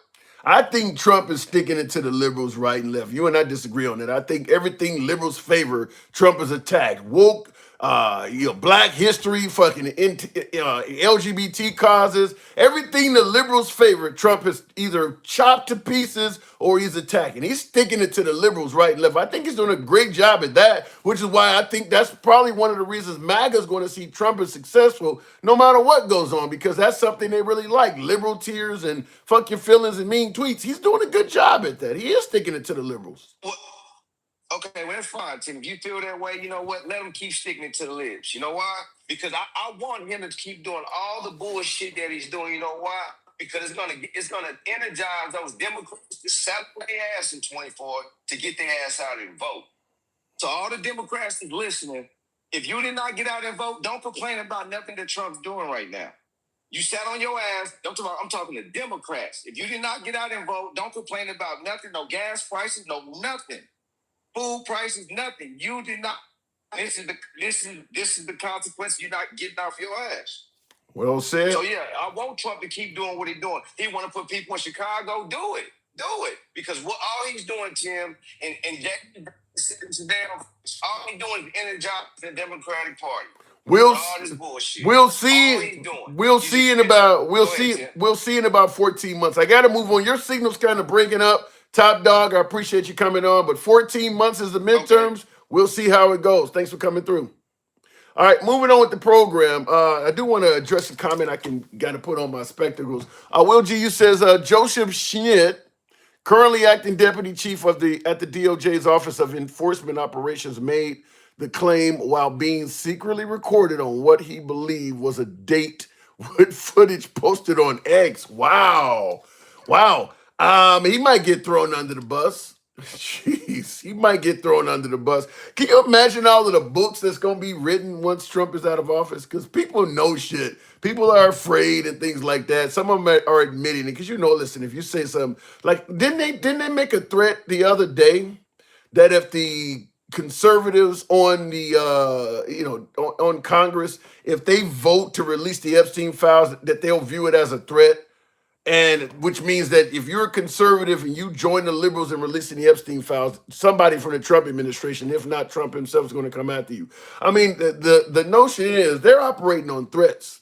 Trump, like I said, Trump has done really well throughout his life via bullying and threatening. It's worked really well for him. I mean, he's had cleaners, fixers, kind of like Michael Cohen. He has some of those now hanging around him now. He's done really well threatening folks that get out of line. And that's working very well with the politicians in Washington, too. So I'm not confident that whole push to get the Epstein files released is going to go the way the liberals want, because he's going to scare a lot of the conservatives into not doing it. I think they have like 4 conservatives right now that are willing to push on that. And that's crazy because the conservatives overwhelmingly wanted that information before Trump got elected. Now he gets in there and they're like, well, maybe we don't really need to know what happened. Maybe the Democrats should have released it. We'll blame the Democrats. Biden should have released it. We're not going to really push Trump to do it. It's crazy that that's happening, but that does appear to be the case. Moving on with the program. Does not work in the world. The U.S. is not running the world anymore. It works somewhat. It depends on the country, but you are correct. If you are the leader of a nation, you can't let the United States go on a global stage and punk you out, which is why even Saddam Hussein, who knew he had no chance against the United States, continued resisting until the day he died. I mean, your people are not going to look at you with respect if another nation is punking you out like that. You have to stand up and say something. You have to push back. And the way Trump does it, Trump is so demeaning, so degrading. You could be a nation with only a few thousand people, you got to push back because he degrades the hell out of you. If you let him do that and your people see that, you're going to have no respect among your own constituents. So they have to push back. He's trying to gerrymander the whole country before the midterms. He's afraid to become a lame duck president. I don't think it's the lame duck thing. I mean, he's concerned with that. I think that says Houston. He's concerned with being a lame duck president, but I think he's more fearful of being impeached and possibly God knows what else would happen. He certainly would be impeached. If the Democrats take control of the House and Senate, they're going to impeach him immediately. There's plenty of stuff there that they can either get him on outright or twist to come close to getting him on. Like I said, your own cryptocurrency, stuff like that. I'm sure there's things in there that is not on the up and up. He's definitely guilty of insider trading, telling people when to buy and sell right before doing things, all of that stuff. So there's plenty of stuff in there to impeach him with. And if they have control of the House and Senate, they're going to impeach him and kick him out. He would have got kicked out the first time if Mitch McConnell had took it up in the Senate. So they're not just going to, it ain't going to be an impeachment like Bill Clinton. It's going to be an impeachment where he has to go. So that's what he's more concerned with, in my opinion, than being a lame duck. The left is only pushing more to the right. The hate for Trump is only making more votes keep on. I don't think that's the case. I don't think you're going to have a liberal or an independent voting for Trump just because. Listen, as a politician, people are going to hate you. I mean, Trump is continuing to attack Biden. You can't put a microphone in front of his face even now without him attacking Biden. Does that make people want Biden back? No. I don't think attacking Trump is what's making people like him. The people that do like Trump, him being attacked so much maybe makes them sympathize and like him even more. But new people are not joining Trump's team just because he's getting attacked. I don't buy that. It might be more dependent on who the liberals put forward. I say all the time, Kamala was not a good candidate, but I don't think that Trump getting attacked is bringing people to his side. Nate, good evening, or welcome to the program. The Simpsons are coming. What was the prediction on the Simpsons? Because that comes up in the show all the time. What did the Simpsons predict? Nate, good evening. What's up? Shit. So what do you think? The farmers in Arkansas. Did you see the clip I played? No, I missed it. Okay, I'll give you plenty of time, but I want you to hear about a minute of this. Apparently, now Arkansas is blood red. So most, I think Trump won Arkansas 64%. And then when you break it down to the farming community, it's going to even be more red than normal. The farmers overwhelmingly support Trump. To you, we begin tonight with hundreds of struggling Arkansas farmers pleading for emergency federal funding amid a farm economy crisis. Channel 7's Andrew Mobley attended a meeting between farmers and federal officials earlier today in Brooklyn in northeast Arkansas and has more tonight. Andrew. Almost everything that could go wrong for Arkansas farmers did go wrong this year. And it's so bad that many are facing bankruptcy or even the closure of farms that have been passed down for generations. A dismal global market and plunging commodity prices mean there's little to no hope of breaking even for many farmers, even as sky-high input costs rise because of inflation and now tariffs. Not to mention bad weather earlier in the year. This time last year, the rice price was about 40% higher than it is now. The inputs costs have gone up. So after a horrible year last year, where most farmers in Arkansas Delta lost money, this year's going to be worse. Though President Trump's big, beautiful bill provided a much-needed update to safety net subsidies for farmers, they won't see those federal dollars until late next year. So what do you think? Should we bail out the farmers in Arkansas? Now, remember, these are the same folks that would not be in favor of universal health care, forgiving student loans, sending money to USAID, helping out the Ukraine, or helping out any damn body else, but now they need help and they're asking for it. What say you? Well, I thought you actually had something new because that they've been saying this for months already that this was happening. Okay. Also, okay, so my question still applies. Yeah. So we have to. We all eat out of it. Those farms, everybody in the United States to eat, not just Arkansas to eat. You don't think health care is for everybody in the country? We weren't in favor of giving everybody health care. But we all have to. We have to. Each one has to be separate at the same time, like healthcare and everything, but we all have to do it. It doesn't matter. For us to eat in New York, we need Arkansas.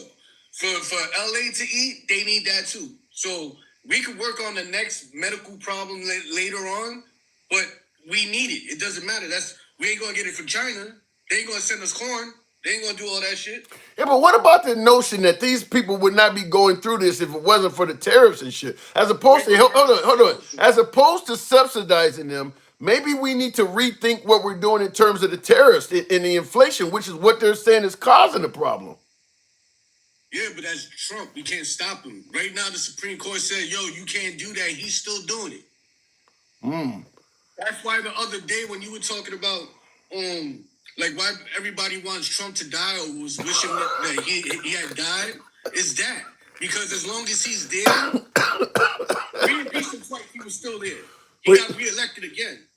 So a lot of people are looking at it like he has to go away permanently for this to stop. So let me ask you yourself, if we do the letter. This is a question specifically to you. This is you do the letter grades in high school, A, B, C, D, and F. What grade would you give President Trump so far? I give him a D. D. Okay. So he may have something going on, like maybe he stopped the border. Nobody stops the border, but maybe he's slowed it down or whatever. But obviously that's hurting us. As you can see, he's hurting the farmers, and they were using them. Yeah. They were using the people coming up. So he's not perfect at that, but the image on which TV show you want to watch, what channel you want to watch, would tell you he's doing great and he's doing horrible. Well, I will say now. Obviously, you're correct. Some folks are going to say he's doing horrible. Some people are going to say he's doing great. First thing I would want to know, when you got farmers like this in Arkansas saying what they're saying, you seen what happened with the whole "I'll end the war in 24 hours." We're still talking about Epstein. Why would anyone be saying he's doing great right now? Well, I was just saying, Well, No, but you're right though. You are right. I got people telling me on my show that he's the best president we've ever had. I've had people say that as soon as a couple of days ago. Why are people saying that? So like I told you, like the people who think he's doing great no matter what he does, it's like a football team. Like in New York, there's people that are Jets fans. Jets suck every year.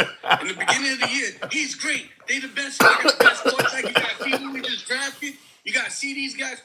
It's like a sport. It doesn't matter what he's doing. We're still going to root for him. That's how they do it. That's your MAGA, right? Damn. Now there's the Republic. Now when everybody keeps saying like, oh, MAGA, because remember, I'm not Republican, I'm not Democrat, I'm nothing, right? So when people keep saying MAGA, they throw the Republicans in there. There's people who are just Republicans. The MAGA is the ones that ran to the Capitol. The Republicans are like, hey, maybe, this was being whatever, but they weren't going to do nothing drastic. They wasn't going to run down there. So those are the ones that be switching over. But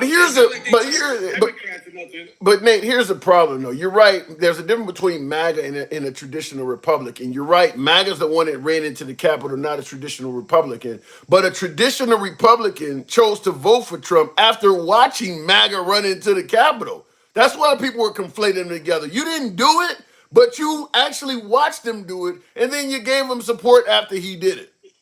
But they believed in lies. They can see the lie now. Like right now, like if you playing I don't know, say if I tell you, yo, look, if you show up tomorrow for work, I'm gonna give you an extra $200.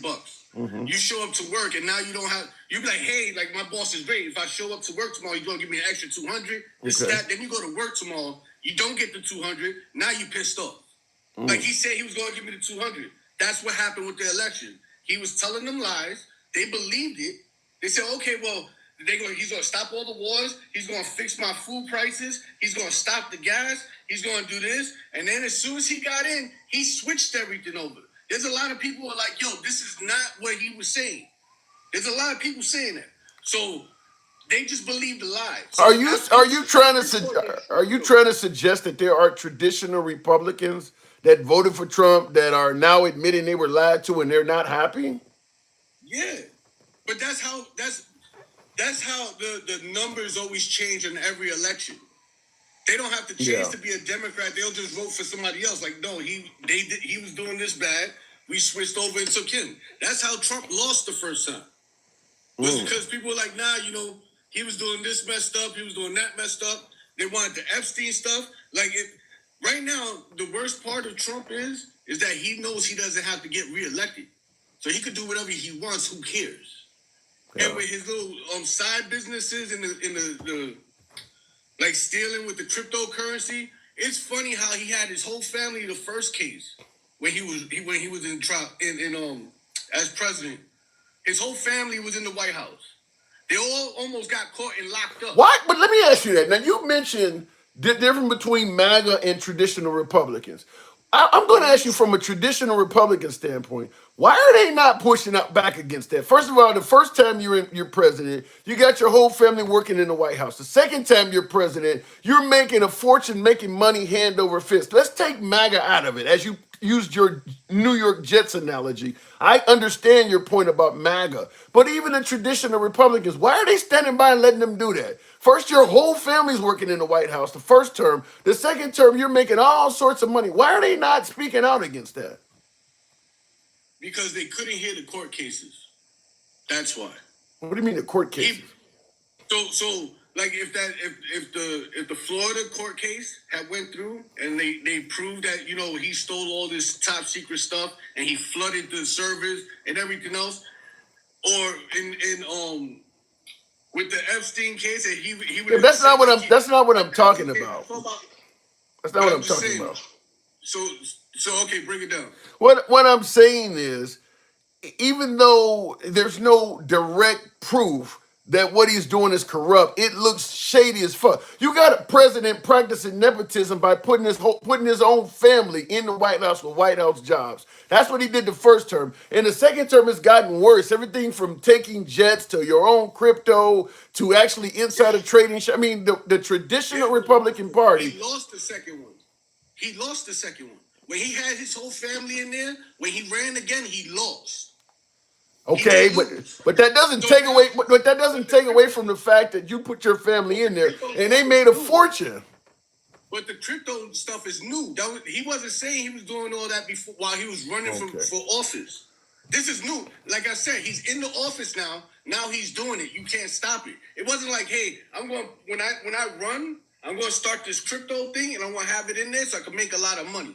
No, you can't stop him. He has the power of the presidency behind him, but you could say something about it. The Republican Party ain't even complaining about it. Because he uses his influence on getting them reelected. That's how he does it. So you're going to do what I want, or I'm going to have all my little followers right here be banging on your door, sending you death threats, and all this other stuff. Look, and if you think you could have security, you saw how I just took security away from the vice president, the ex-vice president, and all these other people. I could do that too. So they could knock on your door, hit you with a hammer in the head. Damn. Like stuff like that happens, right? Yeah. You know what's surprising me, Nate? Is that you are orating this pretty well. You see what's happening, and yet you're still giving them a D. Can you explain that? Because there has to be something. There's nothing's 100%. You're talking about hitting motherfuckers over the head because they don't agree with you. Like, what more do you need? I get it. So okay, let's hypothetically say when he was doing the border, maybe he did stop somebody from coming in. That was a mass murderer or whatever. You don't know. They can't be 100%. Look, even say if I just take a basketball and I'll just play around and I'll just keep throwing it. I'm not aiming for it, but one of them's going to go in. Yeah. But so that's what I mean. I get your. Even if it benefits him, it may benefit you at some point.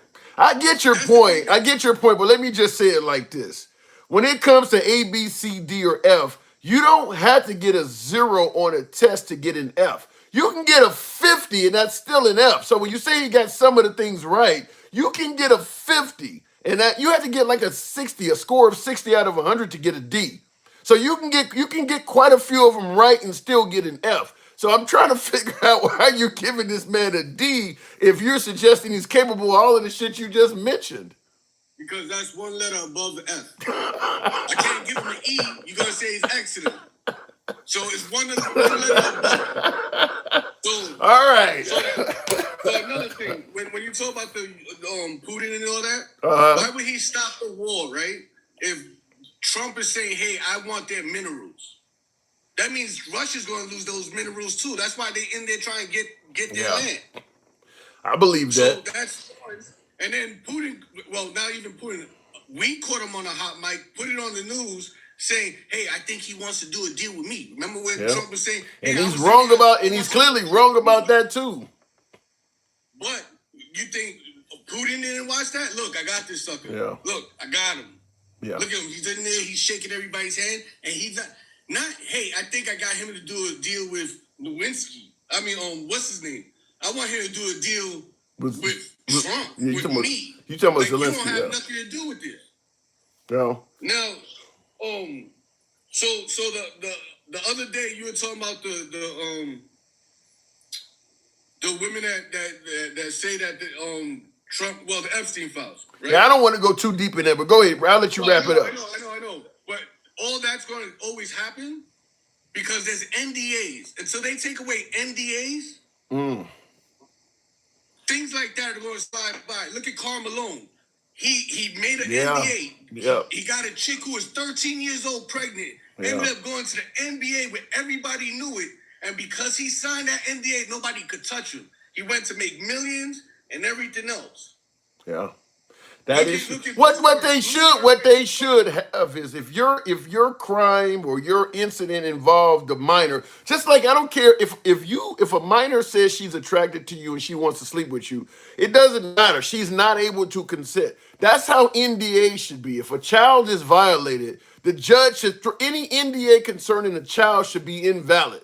I mean, you can't hide what you did to a kid. That's what the law needs to change. Or any crime, period. It doesn't just because you got money doesn't mean you should get away with something. I'm with you. Bloomberg, remember when he was running and the lady was like, yo, why don't you take away all the NDAs that you got with the women from the people who used to work for you and let them come out and speak? And he dropped out, right? Yeah. So that's what I'm saying. He sexually assaulted him or what? You should, just because you have money, you shouldn't be able to get away with crimes.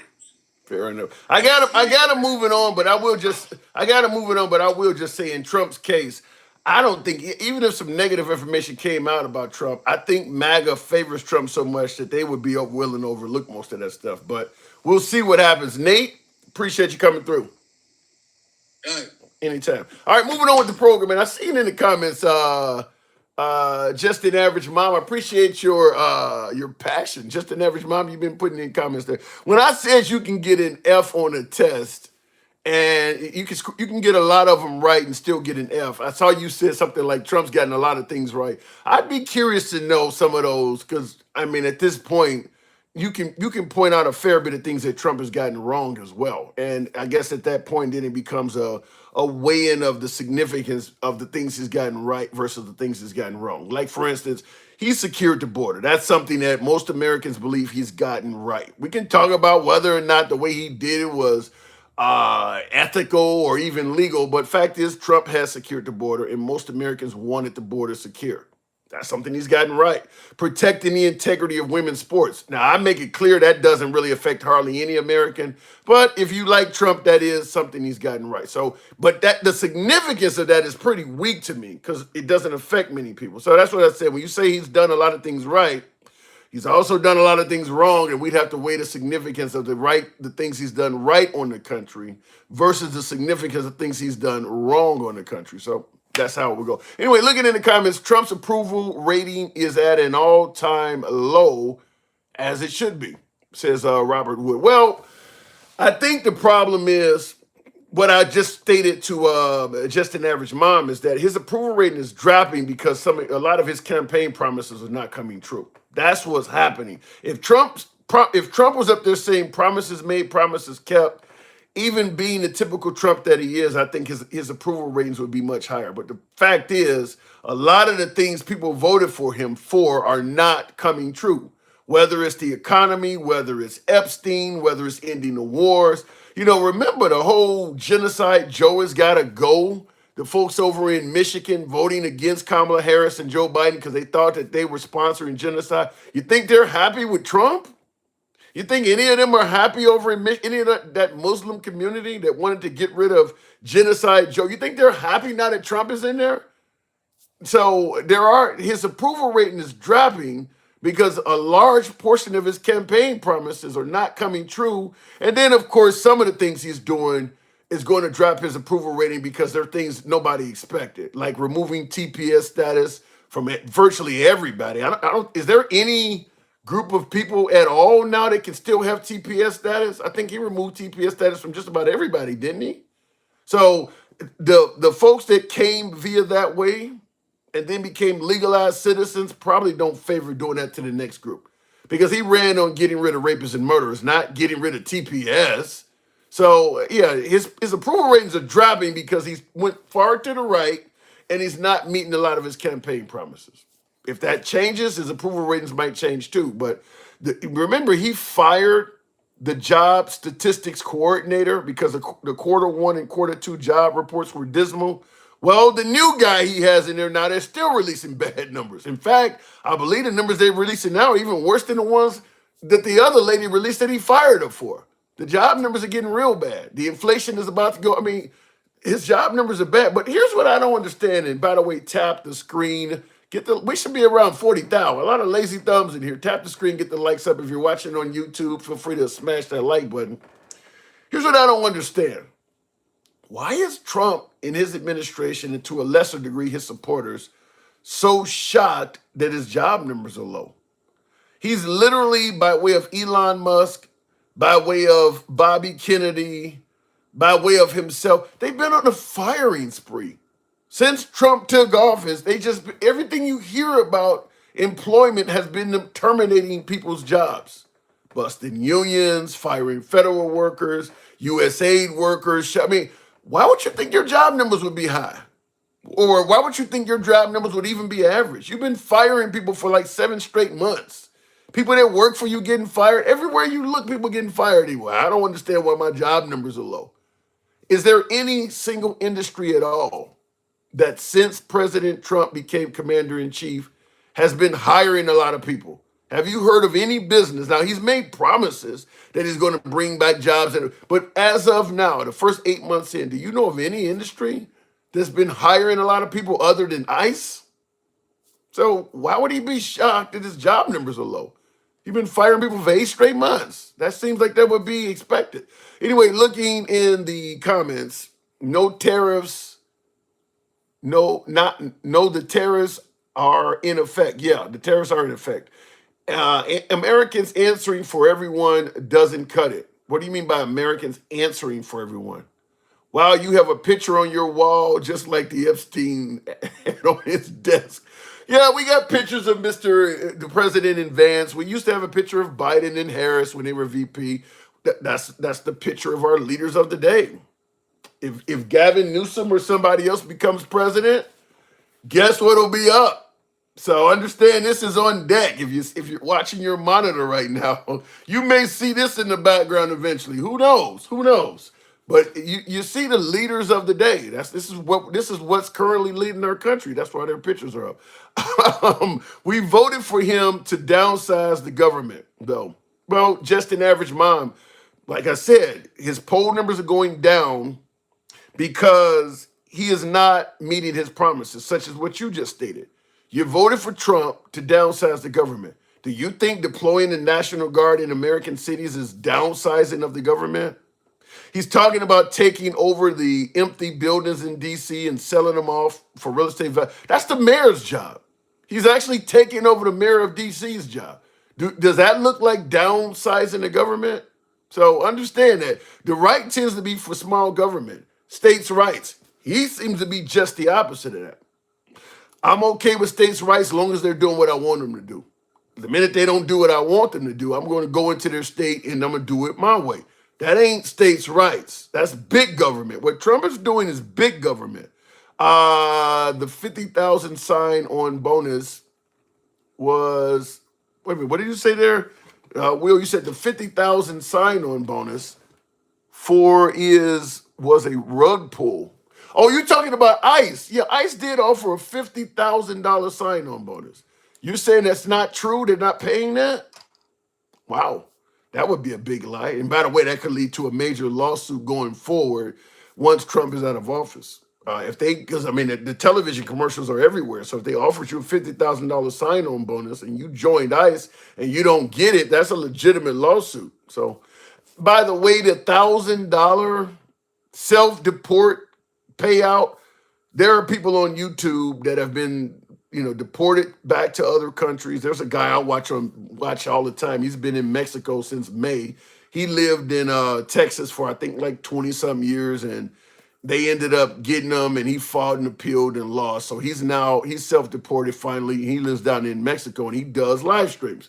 And he stated that $1,000 is a lie. He said he got people he know that's self-deported. They're not paying. Remember, they said if you self-deport, they'll give you $1,000. That ain't happening according to him. I don't know. Have you heard of anybody bragging that they received it? So understand that. Anyway, let me go back to the box. Maybe age limits are required. Maybe 75 max age for a politician. 75? Maybe. I think that Trump is the oldest president we've ever had. And now he's talking about going for a third term, and MAGA's cool with that. So it is what it is. Gen X, fuck around and find out. They tried to recruit people for ICE with a 50,000 sign-on. The higher-ups were looking at each other crazy. Yeah, well, and then they changed the age limit and all kinds of stuff. I mean, you probably got people that are working for ICE that should not be in law enforcement, and that likely will come out in the future as well. You probably got people that are working for ICE that do not have this. They're like a Bobby Kennedy type person. You shouldn't have this job. And some of them probably have committed infractions that have been covered up. We'll see. Like I said, impeachments can come from everywhere. Gen X, good evening. What's up, my brother from another mother? Now you were one before Trump got elected. We were talking about if ICE were to pay people to turn in immigrants. You were like, you would buy a new Corvette. You would be turning them all in. I'll buy me a Ferrari. Oh my God. So what we're asking is Is this man losing respect globally? All of these world leaders now are defying him. He was a guy that, unlike Biden, that we were going to put in there, and leaders are going to respect him. Finally, we got a leader that's in the White House that everybody respects. They fear. Why is that not happening? Well, it is happening. I think on the left, they're not letting it happening or they're not reporting it. Let me read this on Google. The healthcare and social assistance sectors showed the most consistent and largest job growth. Other notable sectors included professional, scientific, and technical services and leisure and hospitality. While the manufacturing industry experienced job gains early, which might have decreased a little, this was followed. What are you on? Okay, hold on. You're on Google. Wait a minute. You're on Google, but what is the source that Google is giving you this information from? Dude, it's Google. You people, you liberals. You're not. Google. You're not. No. Wait a minute. No. Gen X. When you go on Google and you type in something, Google goes through and finds what you're talking about and present it to you, but it's coming from somewhere else. Is there a news organization? You're not read. That's not a Google information. That's coming from some. Is it AI? I don't know if this is AI. I have no idea. What did you? Okay, let's see if we can imitate what you did. What did you search? What did you type in the search bar? Trump has. I put. God damn it! I fucking erased it. Put industries. Trump has been hiring a lot. What industries Trump has been hiring a lot?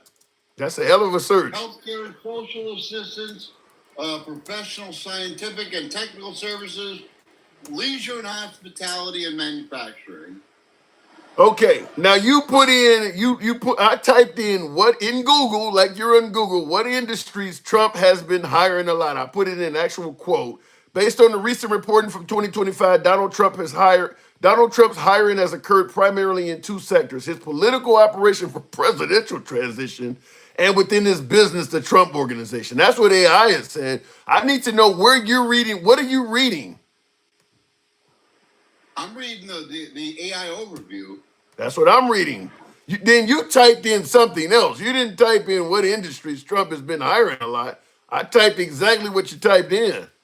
You typed in something else. Healthcare and social assistance, professional, scientific, and technical assistance. Okay, wait. I need you to do the simple task of finding out what you Googled. What phrase did you put in there? I need that. What did you type in to get this information? Industries since Trump has been hiring a lot, 2025. Okay, wait a minute. Okay, what did you type this time? Industries. Understand, I'm typing the same thing you're typing, so I should get the same thing you got. Industries, what else? Has been hiring a lot. Industries since Trump has been hiring a lot. Industries since Trump has been hiring a lot. Where the hell did you get that grammar from? All right, I'm going to put that in there. Industries since Trump has been hiring a lot. That's what you put in there, right? Yes, sir. Okay, and on mine it says, based on recent reporting from 2025, Donald Trump's hiring has occurred primarily in two sectors: his political operation for presidential transition and within his business, the Trump Organization. Do you see that on your screen?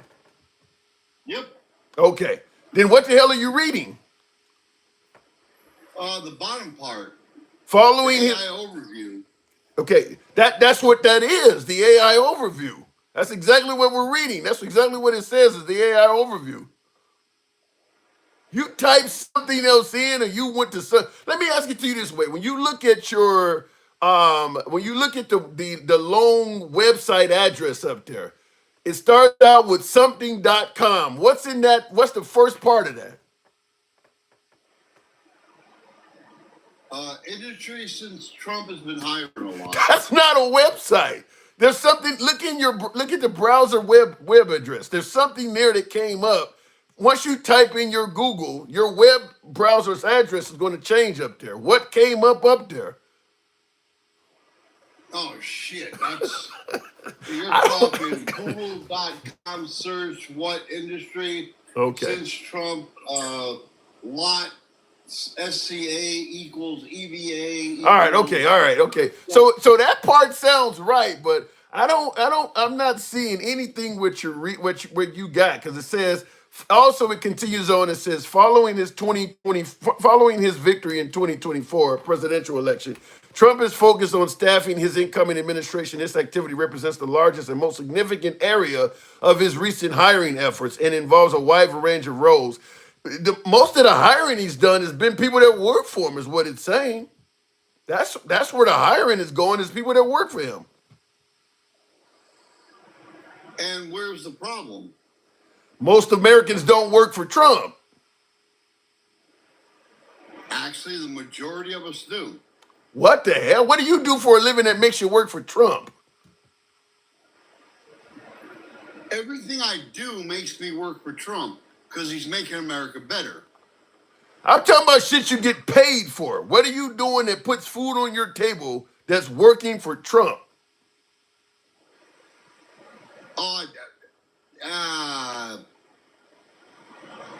I build computers and I do websites. You're building them for the Trump administration? Hopefully soon, but no, not right now. You're never going to be building. He got all of Elon people. You caught me in a catch-22, motherfucker. I've been catching you since you came on this live, goddammit. What are you talking about? So let me just say it like this. You're good. Let me just say it like this. The job numbers came out today.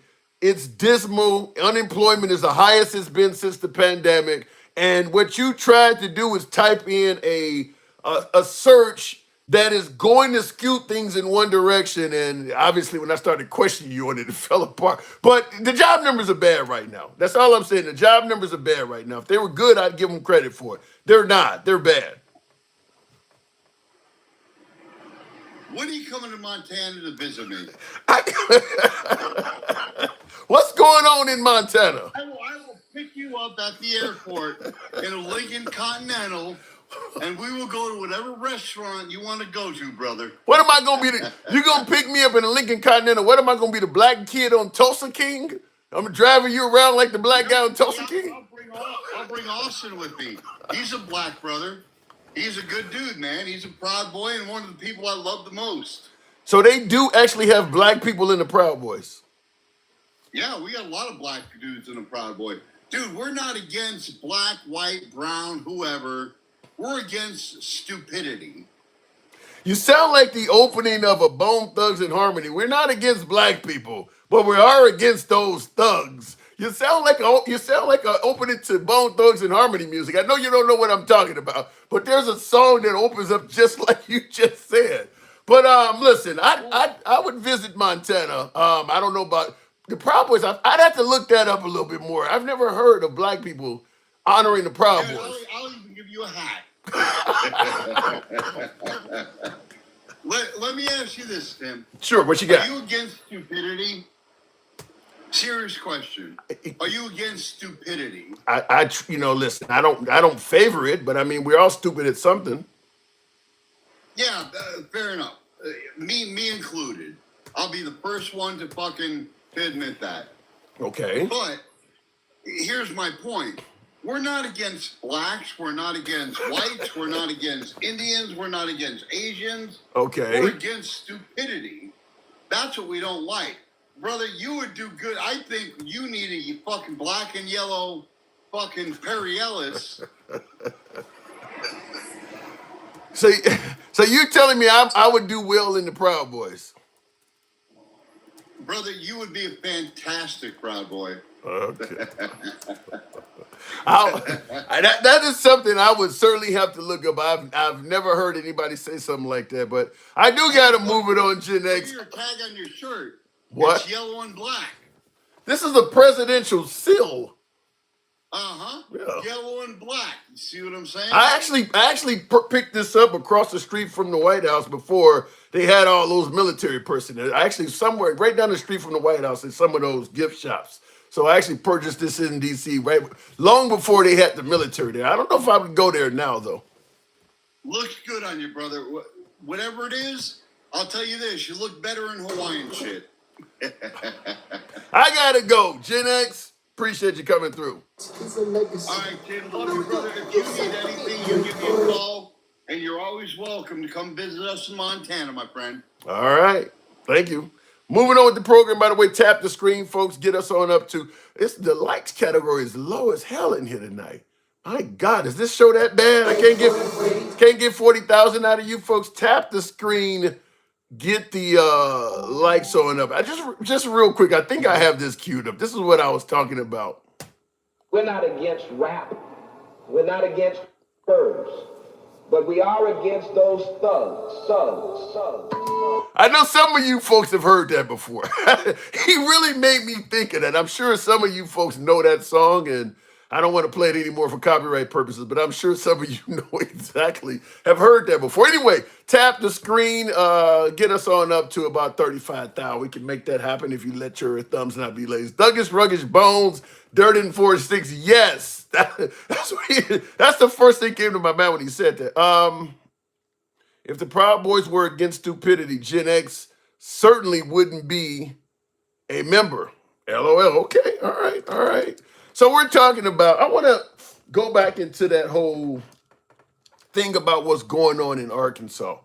Do you agree with one of my callers we had on here earlier that said, listen, we all need farmers. You know, if they not producing, we not eating. Everybody needs these farmers in Arkansas to do well. Should we bail out the folks in Arkansas that literally voted for their demise? Should we bail them out? Because Arkansas is an overwhelmingly red state, and the things they're crying about happened because Trump became president. So they voted for their demise. Should we bail them out? That's what I want to know. Looking in the comments real quick here before we continue on. Because you're pissing people off. What is happening? It isn't a left or right issue at this point. Everything is a left or right issue. Certainly in regards to this situation in Arkansas, this is not something that would have happened under Kamala Harris. They're literally crying out that the tariffs are why they're hurting. You would not have had the tariffs under Kamala or Joe Biden, and you would not have had the mass deportations, even though the country wanted the immigration problem to be under control. But the mass deportations are hurting farmers. That's one of the main areas they work in. None of that would have happened under Kamala Harris or Joe Biden. So this is coming from Trump. So you say it's not a left or right thing. It is. Well, put it this way, it's a Trump thing. Because I'm not even sure the other 9 candidates running against Trump, the Tim Scott, Nikki Haley was running, the governor of North Dakota, who's on the Trump administration, he was running. I think Chris Christie was in there. I said Nikki Haley. All of them were, I don't think any of them, Ron DeSantis was in that group. I don't think any of those folks, Vivek Ramaswamy wouldn't have even done it probably. So under any of those folks, you were not going to get Liberation Day style tariffs, and you were not going to get a mass exodus of immigrants. Ron DeSantis would have been okay with deporting some folks, but not to the level of Trump. Not to the level of Trump. And I will also say, Trump is doing things that the right are supporting that they probably would not support if it was coming from any of those other candidates. I mean, everybody from Vivek to Tim Scott to Ron DeSantis, none of them are going to get the blind love and support and adoration that Trump gets from the right. The right would support any of them over Kamala Harris or Joe Biden, but they're not going to, like the Epstein stuff. I don't think Ron DeSantis being hesitant to release the Epstein files is going to get a pass like Trump is getting. Tim Scott's not going to get a pass. Vivek Ramaswamy's not going to get a pass. Nikki Haley's not going to get a pass. So he's getting the benefit of the doubt and getting a pass from the right that in a lot of ways that none of them other candidates would have gotten. Will G says it's not the only time Trump screwed the farmers. He did the same thing in his first term. The farmers knew what they were getting. I don't know if I can agree somewhat. I think Trump is taking it so much further this time. Certainly with the mass deportations and even the tariffs. Trump talked about tariffs during his first presidency. But the unrestricted loyalty of his administration, of Congress, of the Senate, to some degree the Supreme Court, he can really do anything at this point. So whatever the farmers voted for after the first term, because Trump's economy during the first term was good up to the pandemic. I mean, he's known for having a good economy during his first term until the pandemic hit. He's less than a year into this economy, and it's bad already. He was riding high off the first term. He's doing much worse economically this second go round than he was the first go round. Are the farmers concerned with the loss of the hospitals or insurance? Not yet, but they will be. The hospitals haven't started closing up yet. The answer is the jury's still out on that. But my guess is they are going to be very, very unhappy when these rural hospitals start closing because of the cuts in the big beautiful bill. And to me, it just looks so insensitive to do this stuff when the news is saying that Trump has made his family over $6 billion in a year. These people are losing their lifeblood in these little areas and shit. And you voted for a dude that's getting paid like that. You're going to have probably some folks on the right that are going to get angry about that. But we'll see. We'll see. Let me go back to the box. Tap the screen. Get us on up to 40,000. We'll take the next call at 40,000. The hospital was closing. Well, no, just an average mom. No, the thing is, the cuts in the big beautiful bill is going to lead to rural hospitals, plural, closing. A lot of things in this country operate off of federal subsidies. Poor states like Mississippi and Alabama, they don't have enough money to run a lot of this shit. A lot of the stuff in this country comes from federal coffers. Areas like California, we criticize all the damn time, and areas like Illinois and areas like New York, where all of the money and the population is, their federal tax dollars cover these rural areas. A lot of their money covers this shit. You go through a town and the population is only 600 people, yet they got roads and bridges in that town. You think they paying for that shit? No, they not. So that's where the money is coming from. It's coming from the federal coffers. So Trump cut a lot of federal subsidies. And a lot of these rural hospitals, their bread and butter is coming from the federal government. So when he cut that, a lot of these hospitals are like, we're not going to be able to maintain operation. So yeah, a lot of rural hospitals are expected to close. If they come from, if they come from call first, then they go, what are you saying in no reply? If they come from call first, then they go all into one pot. And once they're in the pot, it's no longer from anywhere but that pot. Okay, I don't understand quite what you're trying to say there, but we'll continue on with the program. Gangsta Grandma, good evening. Welcome to the show. Should we bail out the farmers? I want to know that. Should we bail out the farmers? Gangsta Grandma, good evening. You are special ed dropout tonight. On God, you really are. Oh, Trump's economy was so good. No fucking way. Not in the first term. We had tariffs then too, dipshit. During Trump's first term, Why do you think the farmers needed a fix? I'm just saying. Yes, you did. I mean, what the fuck have you been? His first term was shitty too, because they had to bail out the farmers, you dip fuck. Because of what? Because of what? His tariffs. During his first... Washer and dryers was going crazy. During his first term, Gangsta, most Americans favored his economy before the pandemic.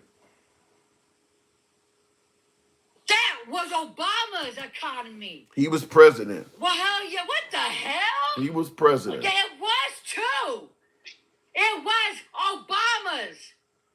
Because he came in, it was going through the roof. Like it was going through the roof of Biden. And then he fucked it all up. So what the hell? So, okay, so let me ask it to you I this way. swear to God, you motherfuckers are special ed dropouts. So let me ask it to you this way. If during Trump, hang on. If during his first year in office, during his first term, if that was Obama's economy, then that means right now we're still in Biden's economy. No, Pookie, Ray, Uncle Tom. That's what you said. Dr. Ratty Raccoon. That's No, you ain't gonna pull that fuck shit. Let me tell you something. He rode on the black man's BBC the first fucking go time, okay? He didn't really hard do shit until he put the damn tariffs in. This time, he's like, oh, I gotta love me some tariffs. I gotta love me some tariffs. And start putting them all over the damn place. He fucked Biden shit all the way fucked up. So please don't come up and say, oh, this is Biden. No, bitch. No, we ain't going there. Not tonight. Not tonight. I'm just going to tell you, during his first term, people thought he did a decent job. People thought, because they're uneducated, the fucking morons, and every damn thing else. We got a lot of uneducated idiots in this country, okay? Because the farmers are one of them. Why would you vote for a dumb fuck that only screwed you over the first damn time? But oh yeah, I'm praising my orange Jesus. I want to squeeze that fucking orange. You know what I mean? I'm going to squeeze it, and he's going to screw you fucking in the ass without a condom again. And guess what? Guess what? They're crying right now, Pookie. They're crying right now. Oh, I need it. I need the bailout. I need the bailout. Fuck you and your bailouts. How about that? Well, I'm going to tell you, this is one of the areas where I don't disagree with you. I mean, the farmers voted for their own demise. But I want to ask you this, though. Should we bail them out? No. You know what? They didn't believe us. They didn't believe none of us. When we talk about Project 2025, what cycles ain't gonna happen? 50% of Project 2025 is coming. It's already happening. You know what I mean? And you know what? Fuck the damn Muslims that voted for him. Fuck you. Because now Palestine is gonna be fucking forever. And I don't give a fuck. I give two fucks about those people over there. Because you know why? You know why? Because the motherfuckers, they sold us out. What is it called? The Muslims, the non-voters, the three-party voters, the white liberals, the far leftists. Oh, the G side, Joe. Well, guess what, bitch? It's happening. I don't give a fuck now. I don't give a damn. Our house is burning. Yeah, but I mean, if you care, couldn't we turn some of the house burning around? Well, we have to. We have to fight now to get our shit back. But no, this is all this shit was all behind hate. All this shit was all behind, I don't want a black woman in the fucking office. Oh, G.I. Biden. And Biden was stopping Israel. Biden was stopping him. Did put the boom booms in? No, nothing. Now we got boom booms. People are starving. Oh, well. I don't give a damn no more. You know, F-A-F-O. So how do we come together if all of the people don't give a damn about each other? Hey, you know what? You voted for racism. You voted for hate. You don't like us black and brown folks? Good. Now eat your shit, bitch. Because the blue states, we're not going to pay for it no more. Because now we got to pay for our own, don't you think? Now the red state's going to be F-O-F-A. F-A-F-O. You got the letter. Saying shit. I'm so sick of saying it. You feel what I'm saying? Yeah. And let me tell you something else. You need to get educated. The border is not secure like you think it is. The only reason people do not want to come here because it's cruel and stuff. People from overseas don't want to come and give vacation. They don't even want to come. I don't fucking blame them. I disagree with you saying that people don't want to come here. Some don't. No, look at this one. Look at this idiot motherfucker said. Exactly what the left wanted. Ultimate divide. No, bitch, it's your white people that did it. From the right side. Trump did the shit, bitch. So quit sucking on his cock. Well, I see a little. Don't well me now. Not tonight.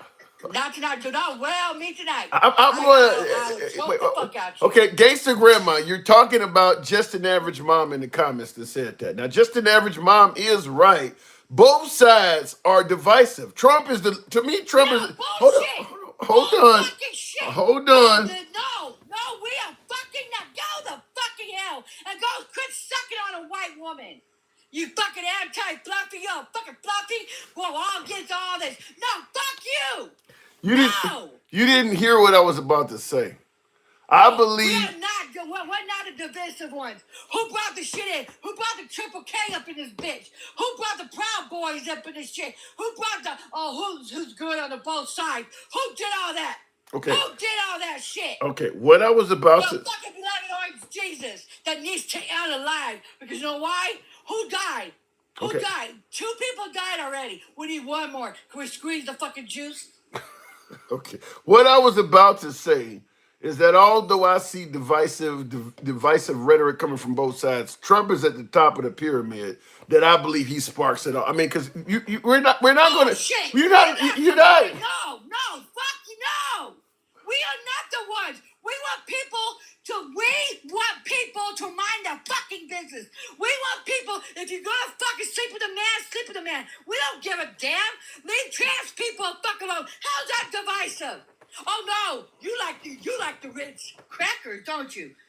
You like them, don't you? Oh, well, they don't.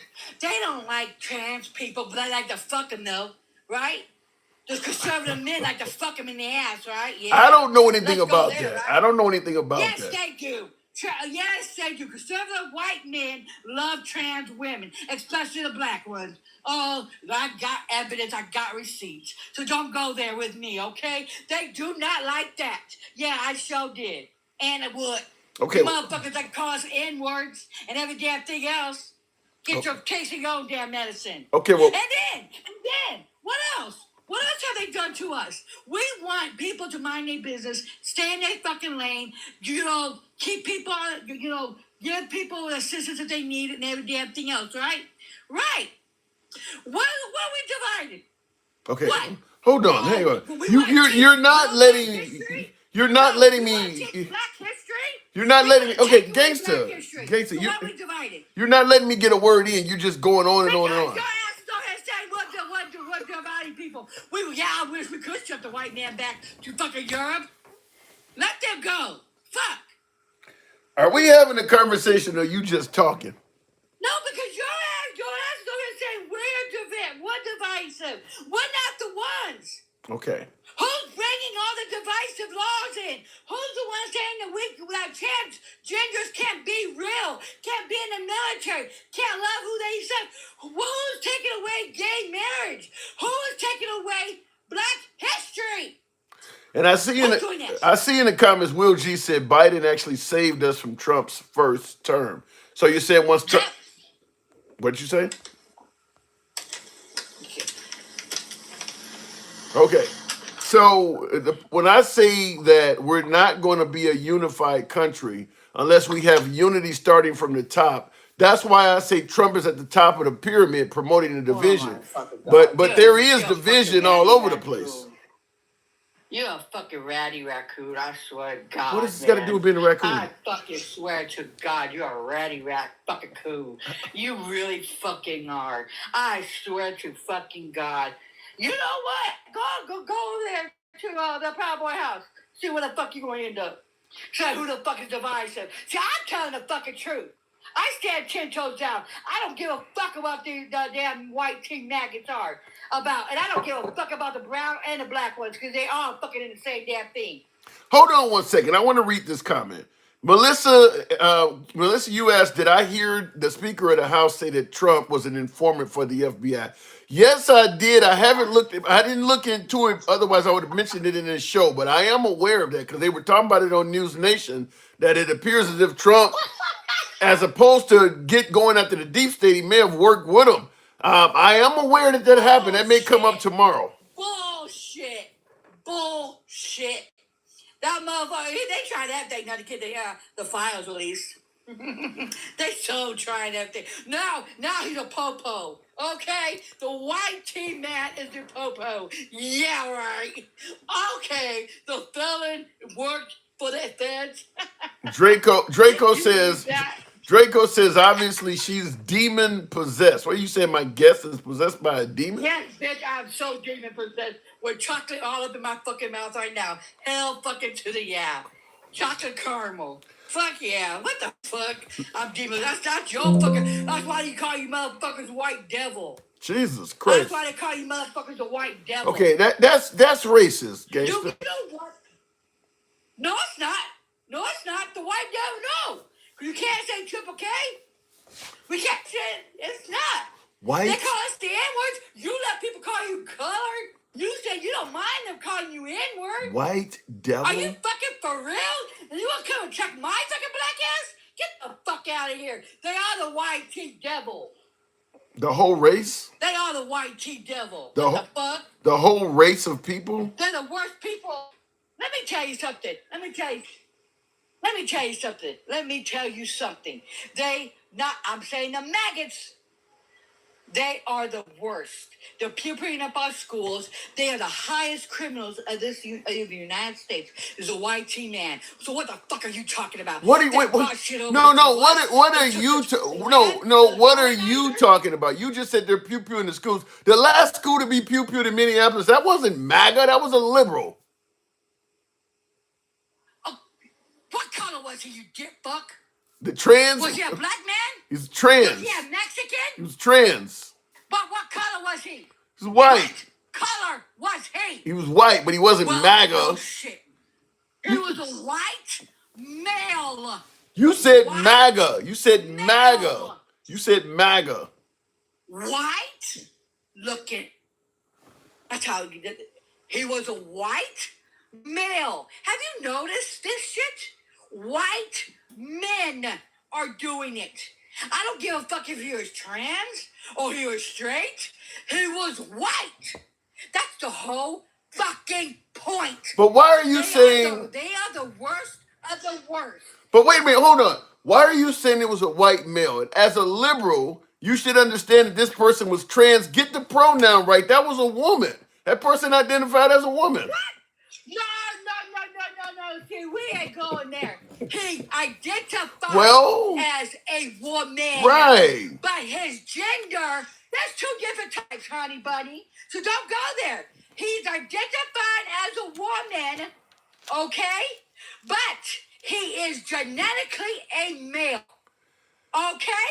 Come on, Gangster. They know this, just like a trans woman Gangster. is identified as a woman, but is a male. You can't. Ray. You can't play both sides of the fence. No. You can't play both. Listen. That's not playing. Yes, it is. Oh my fucking yes, shit. It is. If this individual, you say you're fucking. Hear me out. If this individual was not hold on. We gotta have a conversation. Let's have a conversation. If this individual was not pew-pew in the school and was identifying as a woman, you would be calling him a woman. You would be protecting trans rights. Oh my, that's not what I'm saying. He identified as a woman. So that was a woman. What I'm saying. He is a trans woman. But he is a male, biological male. So what the fuck is your issue? Like if there's a trans man, they are biologically a female, but they identify as a male, as a man. What is you not comprehending? What the fuck, man? And you say you're smart? He's still white, and he's a male. The only reson you're calling this person a male is they pew-pewed up a school. If this same individual was on the View with a guest spot, you'd be calling him a woman. I would still say the same. I would still say the same. No, you wouldn't. So what the fuck are you talking about? This would be they identify as a woman. Yeah. But they are genetically a male. You're only calling You cannot get with that. You're only calling this person a man. Right. You're only calling him a man because you can bang Trump with it. If this person was not that's not true. Yes, it is. I have a trans son. Okay, you damn dum-dum. He is a he. Okay, but biologically. He is a female. The only time a liberal would say he is a he is when they got some kind of agenda. This would be a woman if they weren't pew-pew in the school. That's not true. That's not true. Well, they can't call themselves a female. A trans woman can never call themselves a female. Why do you think that is, dipshit? Is that how that? A trans woman cannot call themselves a female. They can only call themselves a woman. What the difference? Why? What is the difference between a woman and a female? Are you fucking? Oh my fucking god! I cannot with you. I cannot. You making me? You starting to make me want to vote Republican? I don't get this. What is the difference between a woman and a female? Well, you already want to vote Republican because you like the cock in your fucking mouth and the uncooked protein dripping from your mouth. Well, the liberals sound like the liberal women have cocks themselves. Clear this up for me. What's the difference between a woman and a female? Really? That's what you What's just. a female? What is a female? A female is someone that has the appropriate chromosomes, born with a vagina, ovaries. That's what I'm thinking. All right, dipshit. So what's the difference between a woman and a There's an female? umbrella. You're gonna get schooled. What is the difference between a woman and a female? Umbrella for women, okay? Women has an umbrella, okay? So there could be trans women and women, okay? There's two different kinds, trans women and women, Pookie. But when they go in society, they go social, they call themselves a woman. What is it you don't comprehend? I don't. Because if you're talking about a female, you know I'm a female, Pokey. You want to know what it is I don't comprehend? I don't comprehend how any liberal could say what you just said and wonder why they lost in 2024. That's what I don't understand. No, you ain't playing that fuck shit. Why we lost was for fucking pure hate. Why we lost is for fucking pure hate. I have no hate at all. I'm confused as a motherfucker from what you just. What is the between a female and a woman? I mean, what the hell is? What are you talking about? It's just you call us. I don't give a fuck personally. You know what I mean? I really don't give a fuck. Okay, a woman is a woman, but there's different kinds of fucking women. There's trans women and there's women. What you motherfuckers don't get, but biologically, they are male. Okay, so let me ask you this. Okay, let me ask you this then. Okay, you said there's different types of women, a trans woman. So, but you separate the difference between a woman and a female. So, can a trans woman go into a female restroom? Duh. So then they the same thing then. We're more safer that way. You don't see this as confusing? No, bitch, no! It's confusing for fucking dum-dums. You told me. They're biologically a male and a female. But they're living their life and living their truth as a woman or a man. So a trans woman is actually a man, correct? No! It's a male! What's the difference between a man and a male? Oh my goddamn fucking god. I cannot deal with you. This is confusing. You're hurt. You're gonna No, because you're just stupid. You're stupid, man. You're fucking stupid. You're destroying my. A man is an umbrella. A man is an umbrella. Okay? I can identify as a man. Oh my god, that was funny. You're just a male. I cannot say I'm a male because I'm not biologically a male. My God, I cannot right now. I cannot right now.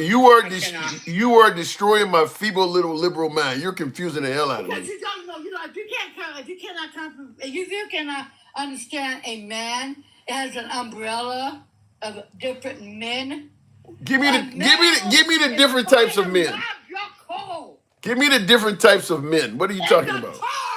A social term. You get fucked. That's why you guys need to go back to fucking school.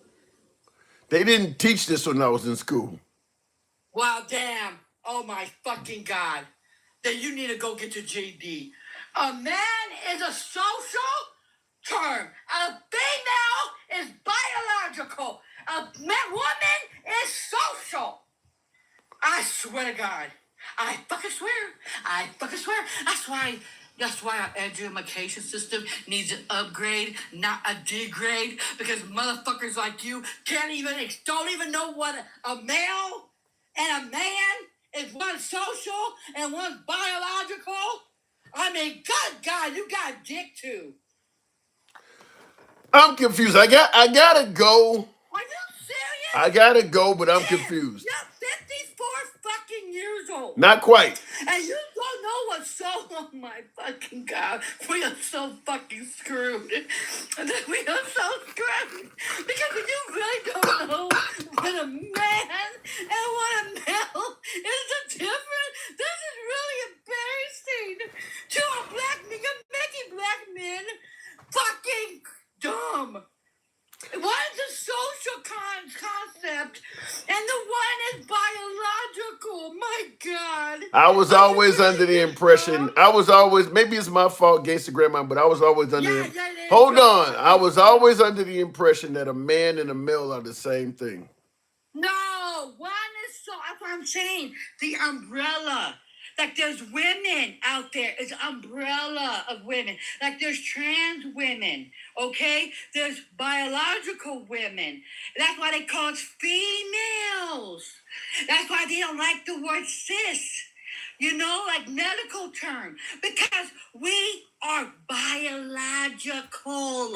Oh, that's a female. Woman is social.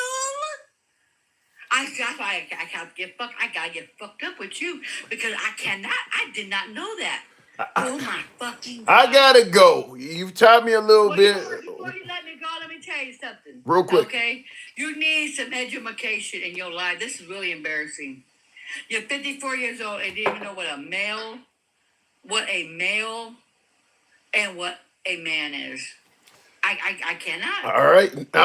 I'll let you educate me as we go, and I got to move it on. Gangsta Grandma, appreciate it. Now, real quick, I'm not 54, by the way. Getting close, but not 54. But I will say this, though. When she says that, for my age, I need to get some education and things like that, I don't think what folks don't understand is I'm Gen X. We were not taught any of the things she just mentioned in school. I watched everything from Electric Company to Sesame Street as a kid. None of what she is talking about was on television, was in schools, or any of that. So when you say you need to get some education, I mean, I got 3 college degrees. We were never. This is the same thing. I was talking to a member of the LGBT community, and I consider myself an ally of the LGBTQ community too, by the way. I do consider myself an ally, but I am an old dog. It's hard to teach old dogs new tricks. For instance, I got into a big argument, or better yet, I got attacked by a member of the LGBTQ community, similar to what she just did, because a person that was in the box talking on TikTok, the person that I was looking at, looked extremely feminine, and I was using the pronouns she and her, and the individual was pissed off and cussing me out because I was not calling them and they. And I told that individual at the time, I went to school in the 70s and 80s. We never used the term they or them in the singular form. Then I threw it kind of a joke out there. If I called my boy and said, I need you to get over here and help me out, they kicking my ass. They don't expect to come and see one person beating me up. If I say I need you to help me get them off my back, they don't expect it to be one individual that looks like a female. They would probably let me continue getting my ass beat for the poor grammar. So what I'm saying is, she's right. I'm not educated. I'm not gonna disagree with her because I was brought up in a different time. I was brought up in a time where you would fail English class if you use the pronouns the way they're using them today. I'm an old dog. I'm an old dog. I got educated years ago on things as simple as pronouns. What stuff that she was saying today, I cannot imagine standing in front of the class in 3rd, 4th, or 5th grade trying to explain to my fellow students and the teacher the difference between a man and a male, or the difference between a female and a woman, and talking about umbrellas and things that she was. None of that stuff would have worked during the time I was in school. And not only that, but considering I'm a Gen X, the generation after me is called the millennials. I don't even think it worked in their generation. I don't even think as a millennial you would have been able to use that stuff. That's very modern shit. That's stuff that is probably more like after the 2000s. You know, what do they call it? What are the new generations now? Alpha and Z and all of this other shit. I don't know, but that would not have worked in my generation. You would have failed the class talking about there's a difference. You go in biology talking about there's a difference between a man and a male. Look, I'm not trying to rain on the modern day language of the LGBTQ community. I get it, but that ain't how I was brought up. And this is what I told the individual I was talking to, is that you're attacking me when I consider myself an ally of your community. But you need to understand it's going to take me a long time to get used to calling one person they or one person them. It just doesn't compute to say it. It doesn't compute to say a single individual is a they or a them. It'll take a while for me to get used to that because it just doesn't sound grammatically correct. Looking in the comments though, it's very new. It was not part of the millennial education. Yeah, I don't even think you got to be probably 20. You know, in your maybe 25-ish or so. For you to have been taught that in schools, you probably were born after September 11th. That's how recent that is. You probably were born after September 11th. Somebody said stupid people use pronouns. No, everybody use pronouns. They just you don't use them in a way. Everybody says he, him, she, her. That's a pronoun. We've been doing that since the beginning of time. It's just that they're using them in ways now that nobody's familiar with, or nobody grew up that way. Pronouns changes persons to person. If it's something I do not get either, I try to be respectful, but that's the best I can do, and I hope that is enough. And that's the kind of way I feel about it too. Neil's in. I'm like that too. I try to be respectful. I consider myself an ally of the community. But what I don't like, kind of what Gangsta Grandma was doing to me, you got to understand you're talking to old dogs that consider themselves an ally of your cause. Don't attack them. There are people who really hate your cause. These are not those people. They're just getting some of the pronouns wrong because they were brought up in a different way. These are not the people you should be attacking. Because like I told her, shit, you're making me want to vote Republican the way you're attacking me. I'm an ally, goddammit. I just don't know the pronouns. Work with me. So I just think the Liberal Party sometimes cannibalizes its own, and that can be a problem in itself. Looking in the comments, though, that's because they are not a them.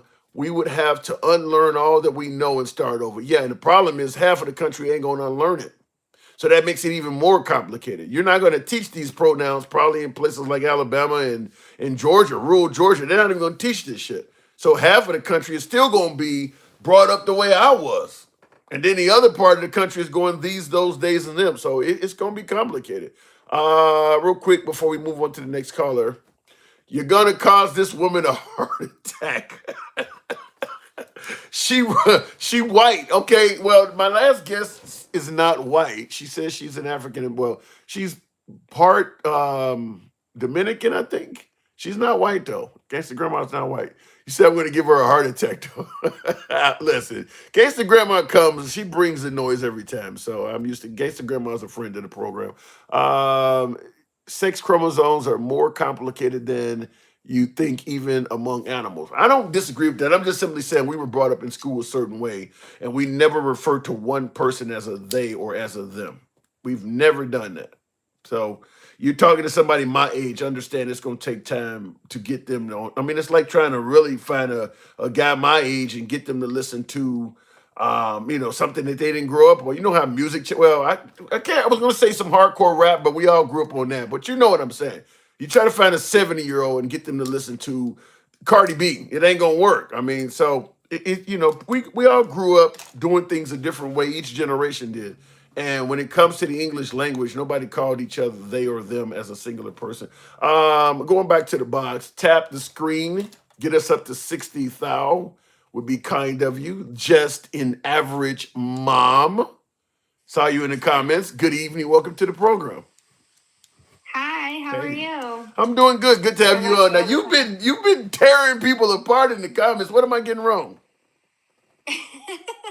Not necessarily getting things wrong. I just like to put my input in. Sure. Whenever people say that Trump hasn't done it, listen, I'm one for calling out both sides on everything.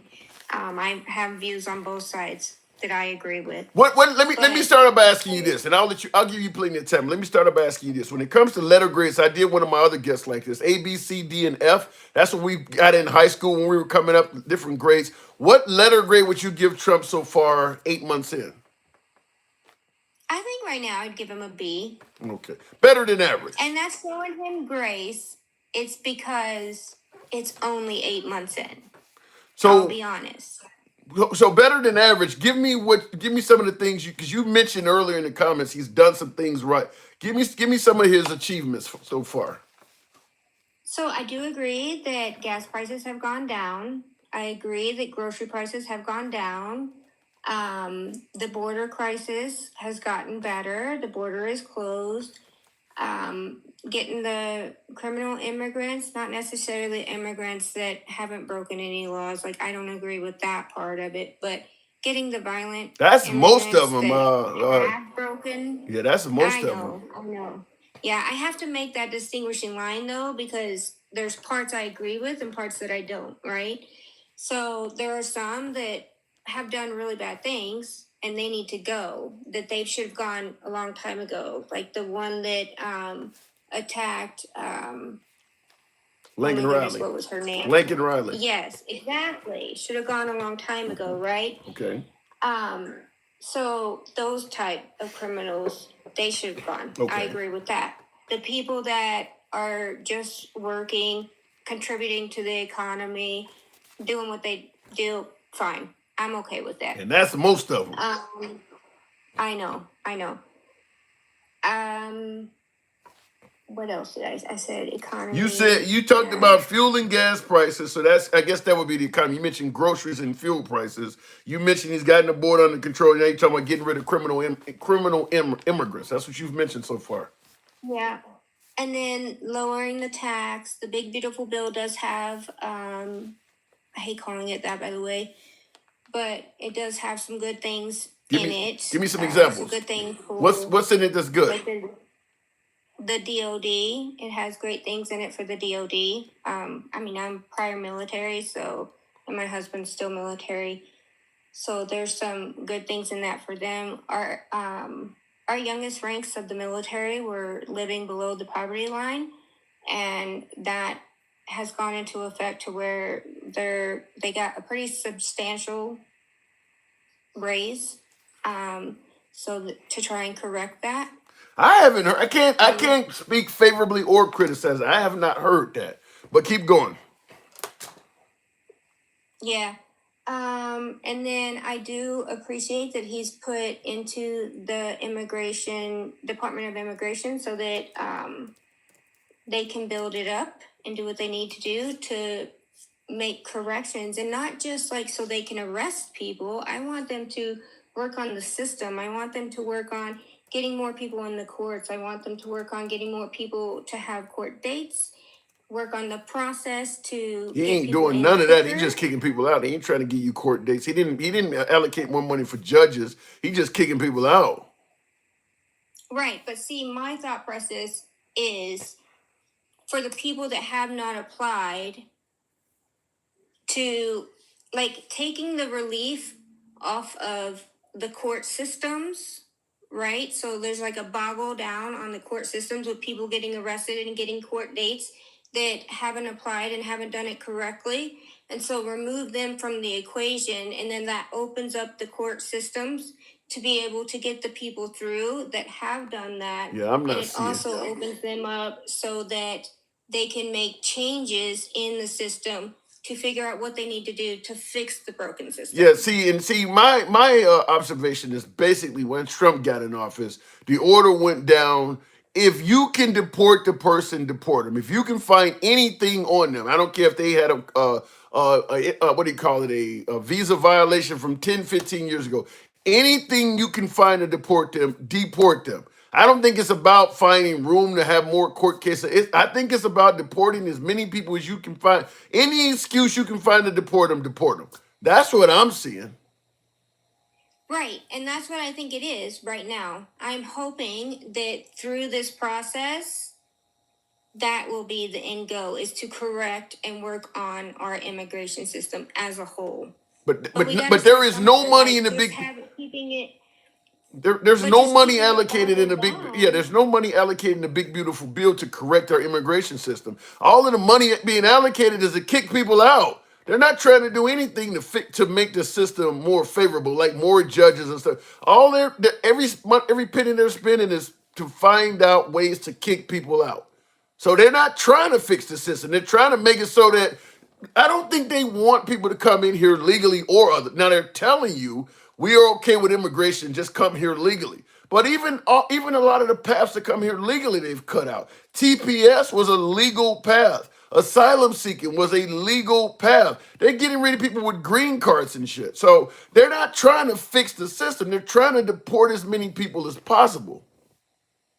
That's where I agree with you. This administration, I don't believe, wants immigrants coming in. Right. But my hope is, so it's already done, right? This is what's happening in this administration. My hope is, even though I don't agree with them taking everybody out like this, right? My hope is that by unboggling the system, by new presidents coming in, because let's face it, there's going to be new presidents coming in, that we'll have an opportunity to really take a hard look at our immigration system and make some real changes from it. It's unfortunate that this is happening right now, because I'll be honest, the only thing I voted for was to get the criminal immigrants out. I didn't vote to get immigrants that are just doing their jobs and living here and not causing any problems. I didn't vote for them to leave the country. I just wanted the ones that were unaliving people and raping people, you know what I mean? Yeah, I know what you. And I get it, that was a few amount. Yeah, but here's what's shocking me is that, and I haven't even began to give you the greatest hits of things he failed on. I mean, you're admitting yourself that a lot of things you wanted him to do he's not doing, and we haven't even gotten to the ending wars and all the Epstein list. I can't believe you're giving him a B. You're not even you're admitting a bunch of things on your own that he hasn't done. I'm surprised you're giving him a B at this point.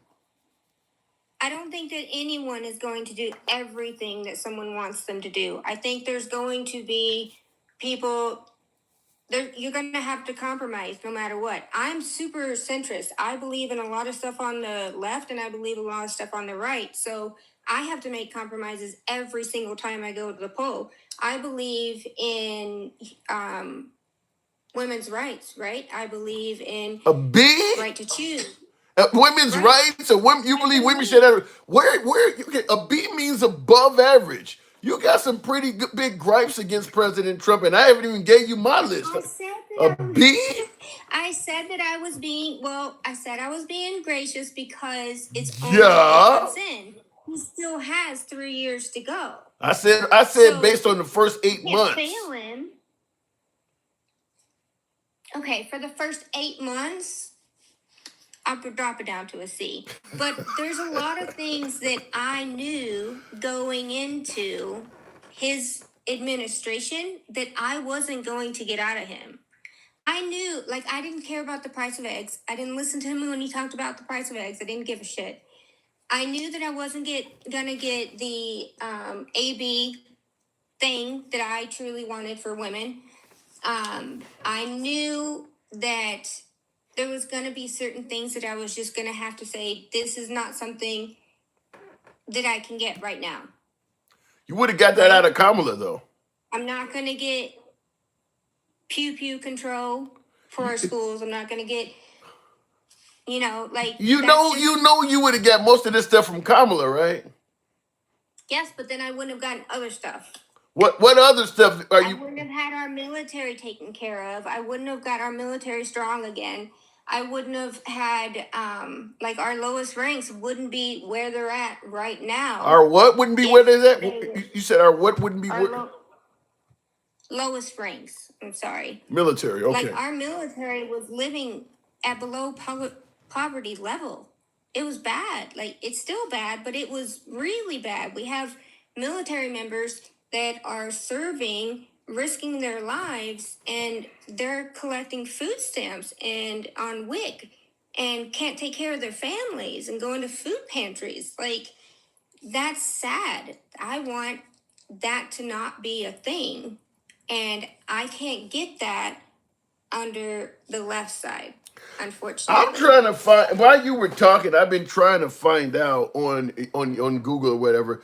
I haven't heard where this is doing so much for the military, like you said. And I haven't heard that it's not either. So I'm trying to find out how the military is really. You making it sound like the military is doing really well from the big beautiful bill. I haven't heard that. Not necessarily from the big, beautiful bill. There's some, yes, but there's also just been changes from this administration that directly impact the military. Like, I'll be honest, I don't have any problem with trans people. I don't have any problem with LGBTQT, whatever. I don't want to go to work and have to sit down and have full-on conversations with people about their beliefs and how they choose to live their life in their bedroom, when I'm supposed to be taking care of patients. Do you really? You really think transgender people go to the job talking about who they fuck? I mean, you really think they doing that? Tim, that's the thing. That's what was happening in the military. We were having what's called TELL sessions, TELL. And so it was started out as DEI, and then it was DEIA, and then it turned into TELL. But it literally became circle talks where we all had to get together and we had to talk about individuality and culture and accepting one another. And Is it that many people that are transgender in the military to even have those conversations? There has been a huge uptick of transgenders in the military.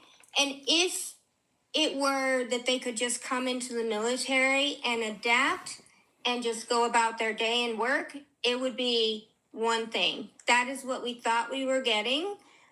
Because honestly, whenever Don't Ask, Don't Tell went away and gay people could openly serve in the military, there was no difference. It was great. We had no problem, right? But the transgender thing changed it drastically.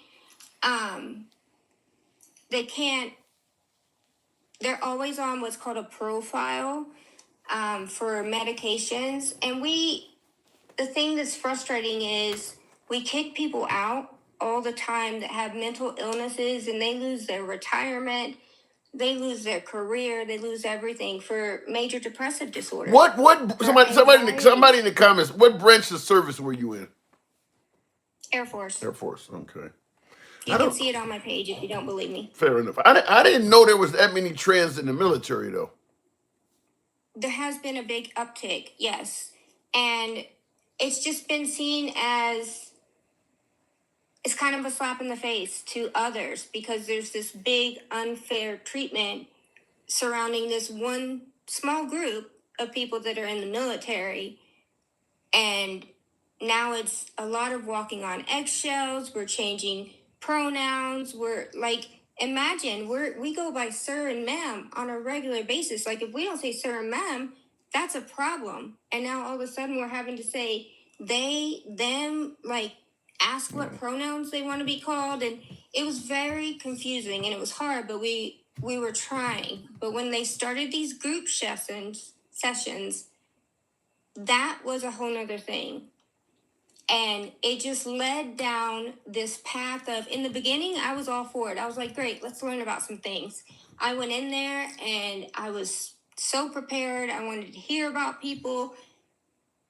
But then it just got to be too much. I had work that I needed to be doing. So do you support President Trump simply kicking him out of the military?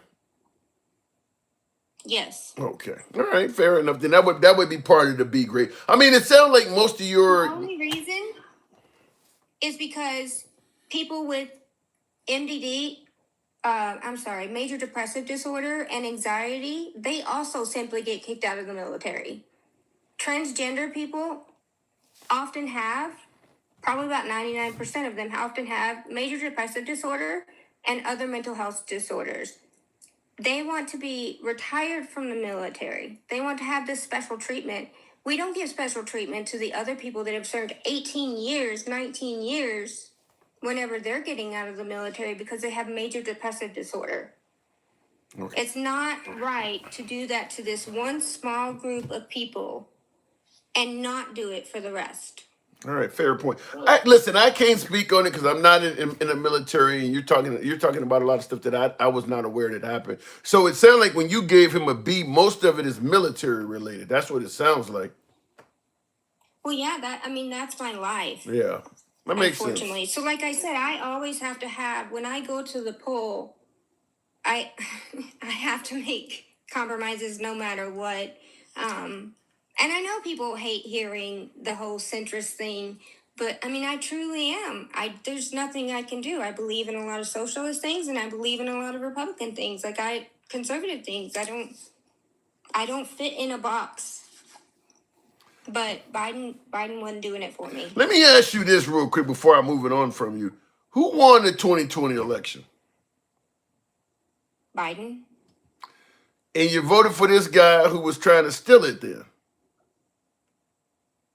I don't believe he was trying to steal it. He tried to have he tried to have his own vice president refuse to certify an election that you're admitting he lost. What was that? Oh, I don't know about. You didn't know he tried to. You didn't know he tried to tell his vice president Mike Pence to not certify Joe Biden's victory so that Joe Biden could become president. You didn't know that. You never heard of the chance of hang Joe Biden and all of that. Hang Mike Pence rather. You didn't hear none of that stuff.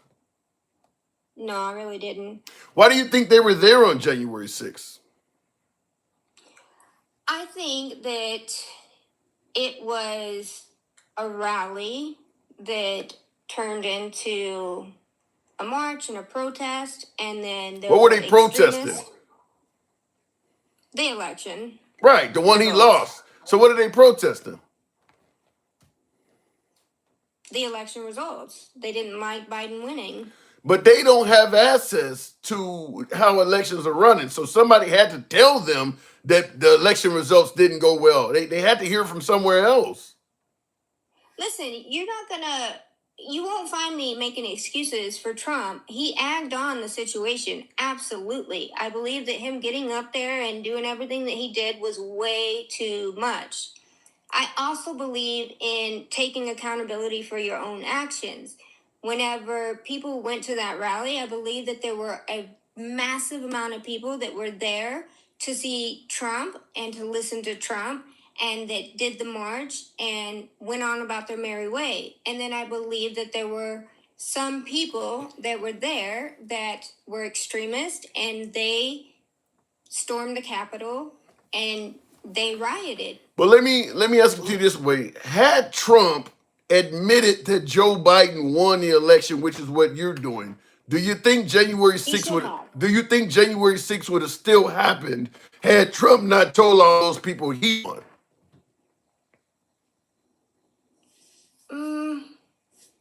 I don't think so.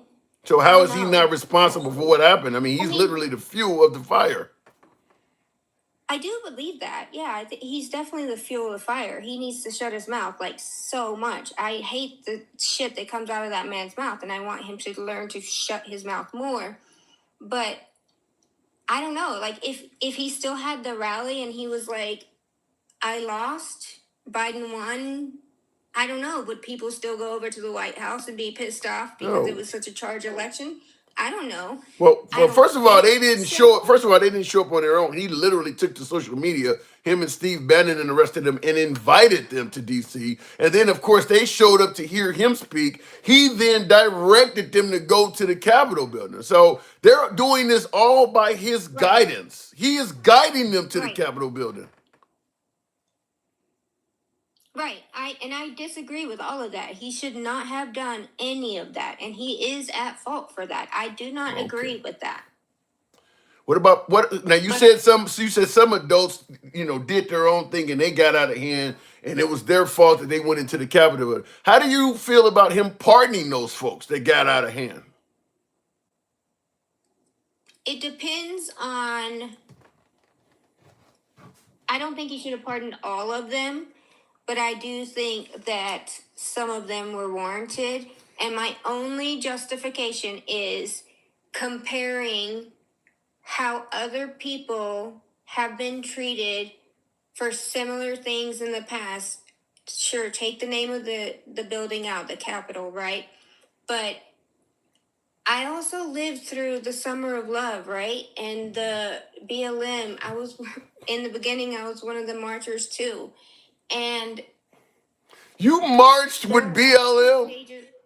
absolutely. I actually got at Lakenheath in England. I actually got approval to do a march in England on the base, and we did a march there.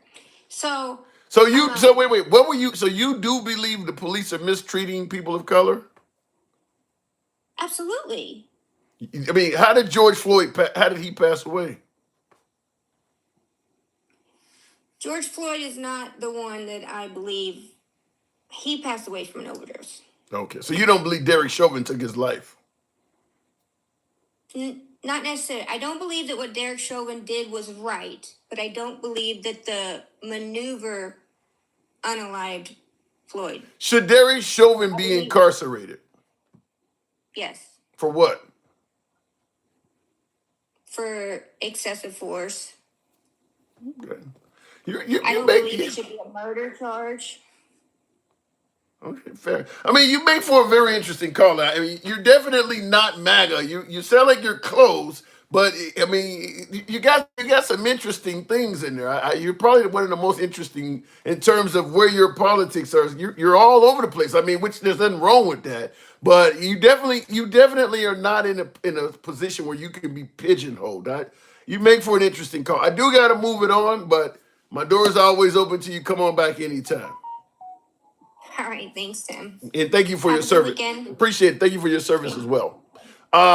Moving on with the program. She might be in disguise, somebody said. Well, I mean, MAGA attending a Black Lives Matter rally? I don't know. That doesn't sound like MAGA to me.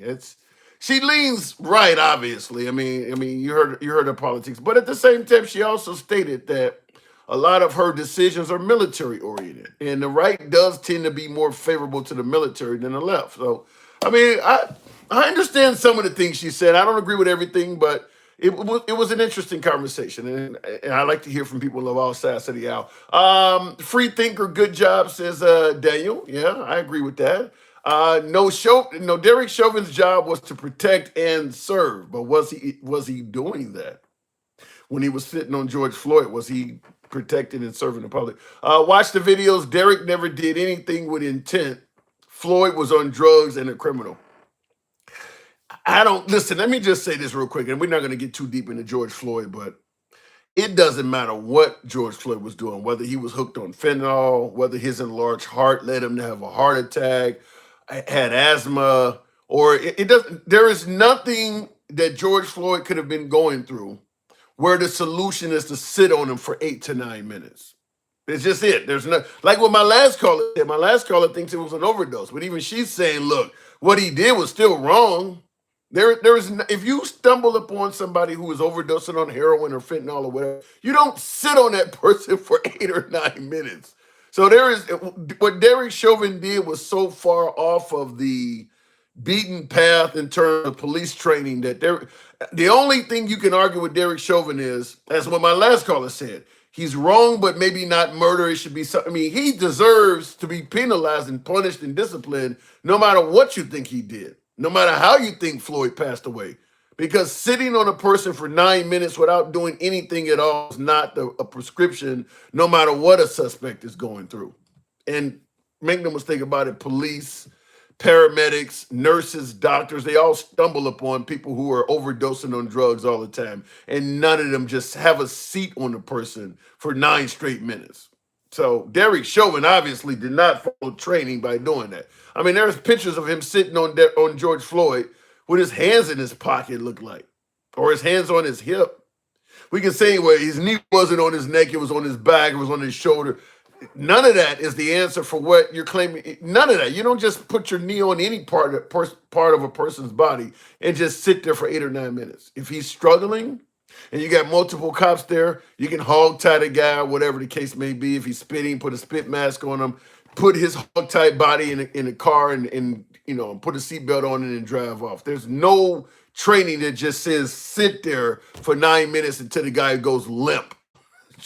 So he's going to jail no matter what. It's just a matter of how long, and a family would get a lawsuit no matter how. I mean, even if George Floyd had lived, Derek Chauvin would be in trouble, and the city of Minneapolis would have a lawsuit because what he did is just excessive. There's nothing, no training that says you just pause on top of a guy for 8 or 9 minutes. Floyd was a bad guy. We get it, but human life is not to be taken. Yeah. I agree with that. I'm MAGA. Fuck that thin blue line. Yeah. Thin blue line causes a lot of problems in itself. Causes a lot of problems in itself. And by the way, my last caller even admitted, she believes that blacks are being mistreated by cops. That's not a traditional belief of MAGA. So that is another part I would add to her defense to suggest she's probably not MAGA, because most MAGA tend to believe that blacks are making that shit up and all they do is need to follow the law and that stuff won't happen to them. So think of it that way. I can agree with that, but I still don't understand why people thought it was logical to burn down their own communities. Desperation, nowhere to turn. I mean, listen, if you what do they say? Protest the right way. Protesting the right way doesn't get heard. I mean, if the folks that believe the police are mistreating people of color, let's say they don't burn down their own communities. If they go to other people's communities, they're going to shoot them really quick. So you can't go to a white community, they're going to shoot you or whatever the case may be. If you protest the right way, Martin Luther King style, nobody's going to listen to you. The minute they started burning shit down, all of a sudden stuff starts happening. Derek Chauvin was being played over and over again on television, getting off the lifeless body of George Floyd, and they had not even charged him with a single crime for 4 straight days. Once the town started burning, even the mayor of Minneapolis was like, you need to charge this motherfucker with a crime. Even the mayor was finally saying, you need to, that burning down of shit, you got to act on that. That's why people are doing it, because it promotes people to act. Otherwise, if you just protest peacefully, they're not going to listen. So that's why they're doing it, because it gets results. Real quick in the comments. Yeah, but the money is in coke, not marijuana. What are you guys talking about? I couldn't have a storefront to sell cocaine, but I could have a dispensary on the beach. Okay, that's something wild. I'll leave that at that. Real quick, tap the screen, get me on up to. We did get 60,000. Can we get 70? Not to sound like an auction. So those Koreans, we skilled should just protest peacefully, and Trump will change his behavior. Protesting peacefully never gets anybody to change their behavior. Period. Doesn't matter what you're protesting. The abortion protesters that protested for years, they would stand out in front of an abortion clinic. They would hold up pictures of what a dead baby looks like, and they would read the Bible. They're not blocking traffic. They're not burning or looting anything. They're just standing there peacefully protesting. And the public just drive by and ignore them. They would have been there indefinitely. Nobody's going to listen to a peaceful protest. You're never going to get any attention from people. If I don't agree with what you're protesting peacefully is never going to change my mind. This is the whole Colin Kaepernick thing. I would listen to him if he protests peacefully, but he's bringing politics to the football games. I don't like that. Why don't he protest the right way? If he protested the right way, the people that are saying that would just tune him out. Let's say Colin Kaepernick, as opposed to taking a knee during the anthem, said at the end of the game, I'm going to go to community center or something like that. Come meet and hear come meet me there, and I want to discuss. You wouldn't show up, because the people that were criticizing Colin Kaepernick do not believe what he's protesting.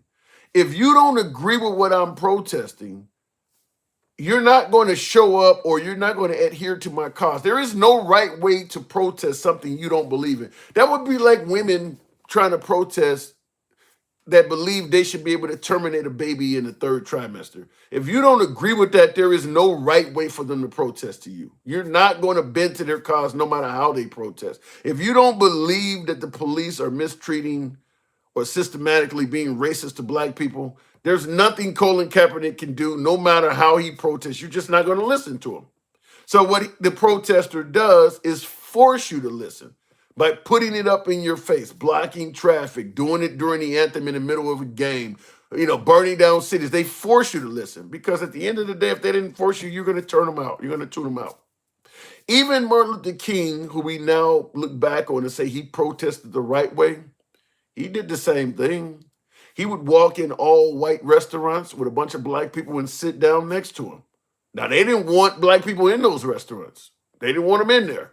So the only way he could protest and get their attention is he had to do something to disrupt the norm. All of these black folks, white folks are getting up, walking out of the restaurant or whatever the case may be. I don't want to sit down next to these Negroes. So you're affecting business and things like that. But if they had just peacefully walked down the street, they would have ignored him indefinitely. The only way to have success by protesting is to do it the wrong way. You have to disrupt stuff to get it done. Maybe not burn down a city or loot something, but you gotta do shit that's going to piss people off and force them to look at you. That's the only way it's going to work. Trade places with Rick and tell me I'm an idiot. Okay. Real facts, talk some truth. They'll overlook you and keep with the narrative. Yeah, they'll overlook you indefinitely. Unless you do something that forces them to pay attention to it, they'll just keep because they don't believe it. They don't even want to address what you're protesting to begin with. So you gotta do something that forces them to take note. What's the right way? I just said the right way is to do disruptive shit. That's usually going to be illegal. You're going to have to do something that blocking traffic, for instance, so that the people who are late getting home are going to start calling their city council and mayors. You need to do something about this shit. I spent 5 hours in traffic. So the mayor now is getting all these calls, but he's going to start listening to the folks now because he's getting calls and he wants it to go away. The same way the NFL is getting calls. You need to do something. This motherfucker's taking a knee doing the anthem and shit. You forcing people to act. My whole damn town is burning down. I lost my business. You guys need to do something. These folks are all over the streets throwing torches and Molotov cocktails. Do something about this shit. You see him on TV sitting on the dude's neck. That's how you get attention. You have to do stuff that they have no choice but to pay attention to. That's where all your successful protests are. People doing stuff that they actually have to pay attention to.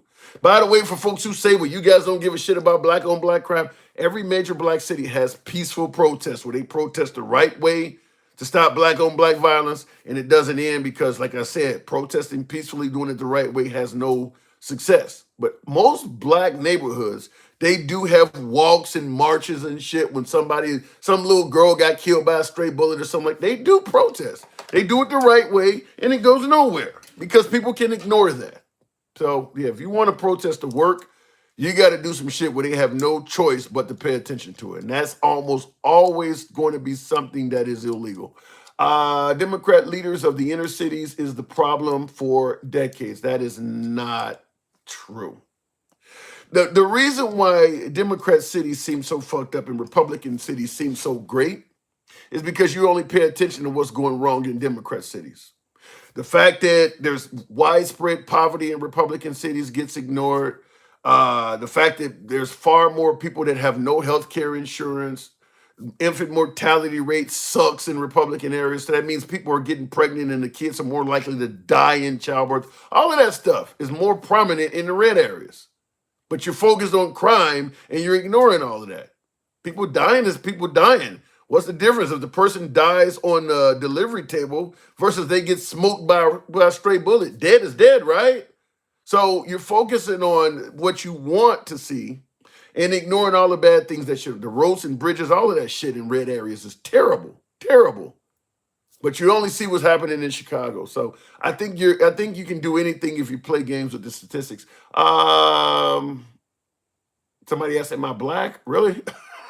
If I'm a freak for not standing by a pedo, then damn it will be the freak. Okay, you guys are really talking crazy. Come down for the Taste of Chicago this weekend, Tim.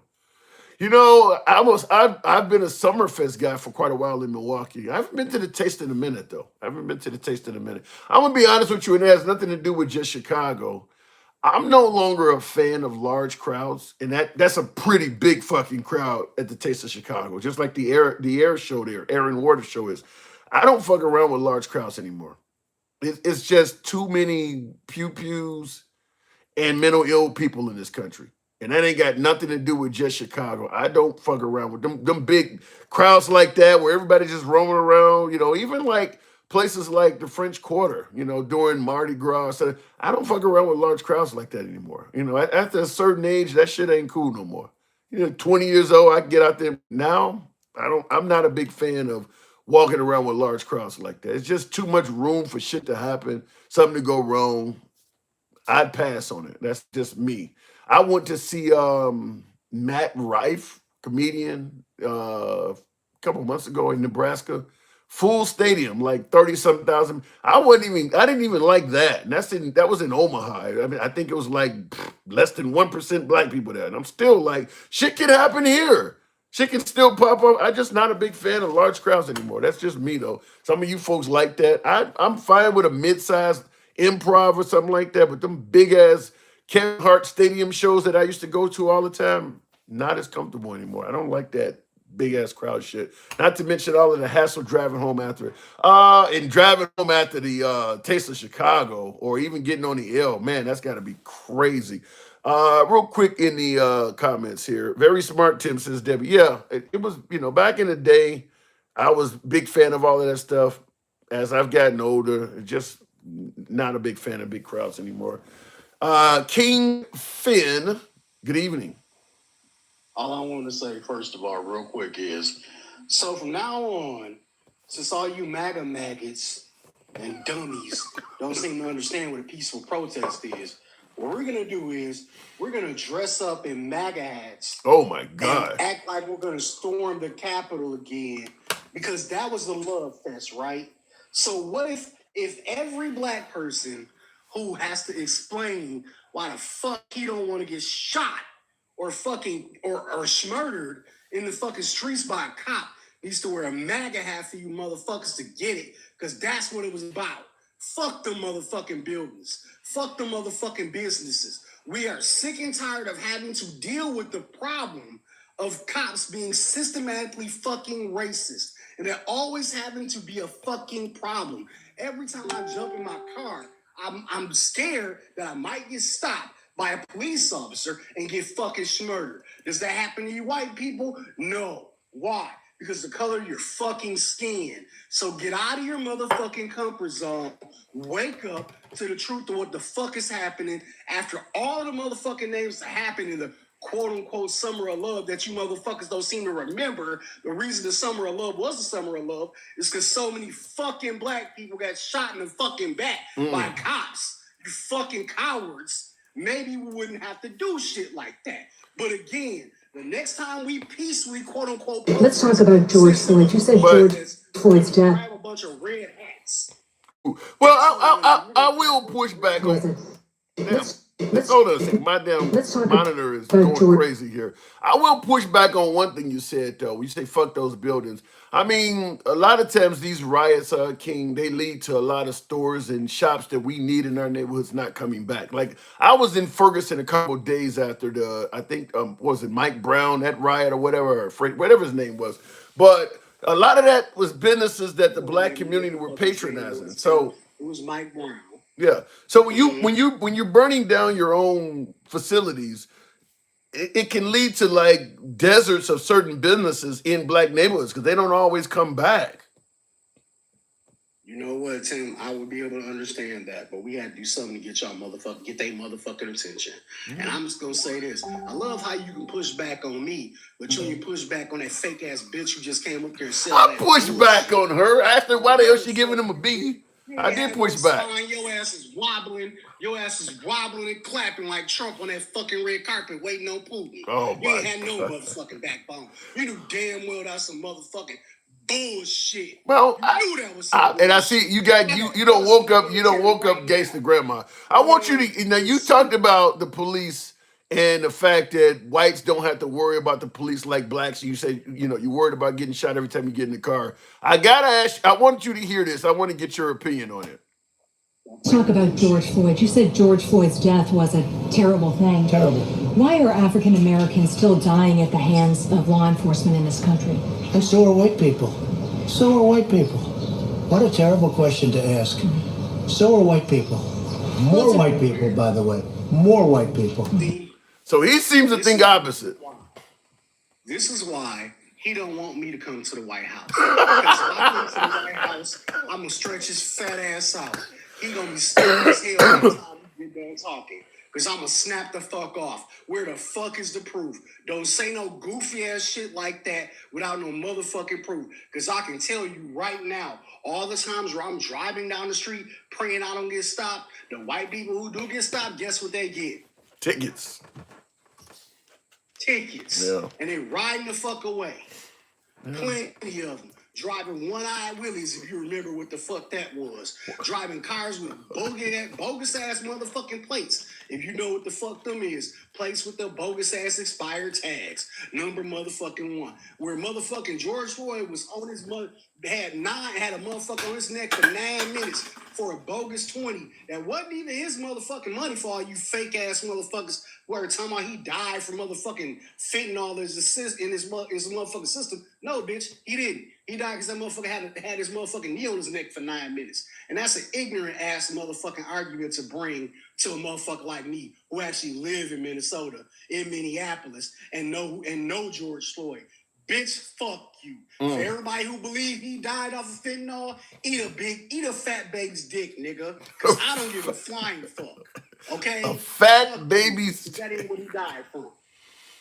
Well, I believe the toxicology report agrees with you, but to me, like I said earlier in the show, it doesn't matter what George Floyd died of. Sitting on the guy for 9 minutes is not acceptable, regardless. I mean, there's just no excuse to do that.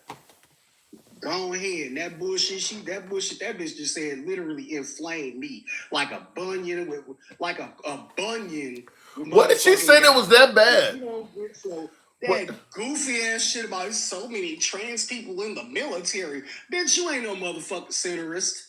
You a fake ass motherfucking MAGA trying to pass in a black person's motherfucking life. You didn't think you was gonna get fucking brought up, and you start agreeing and fucking disagreeing and twisting yourself into a fucking not like MAGA reacts and fucking twisting.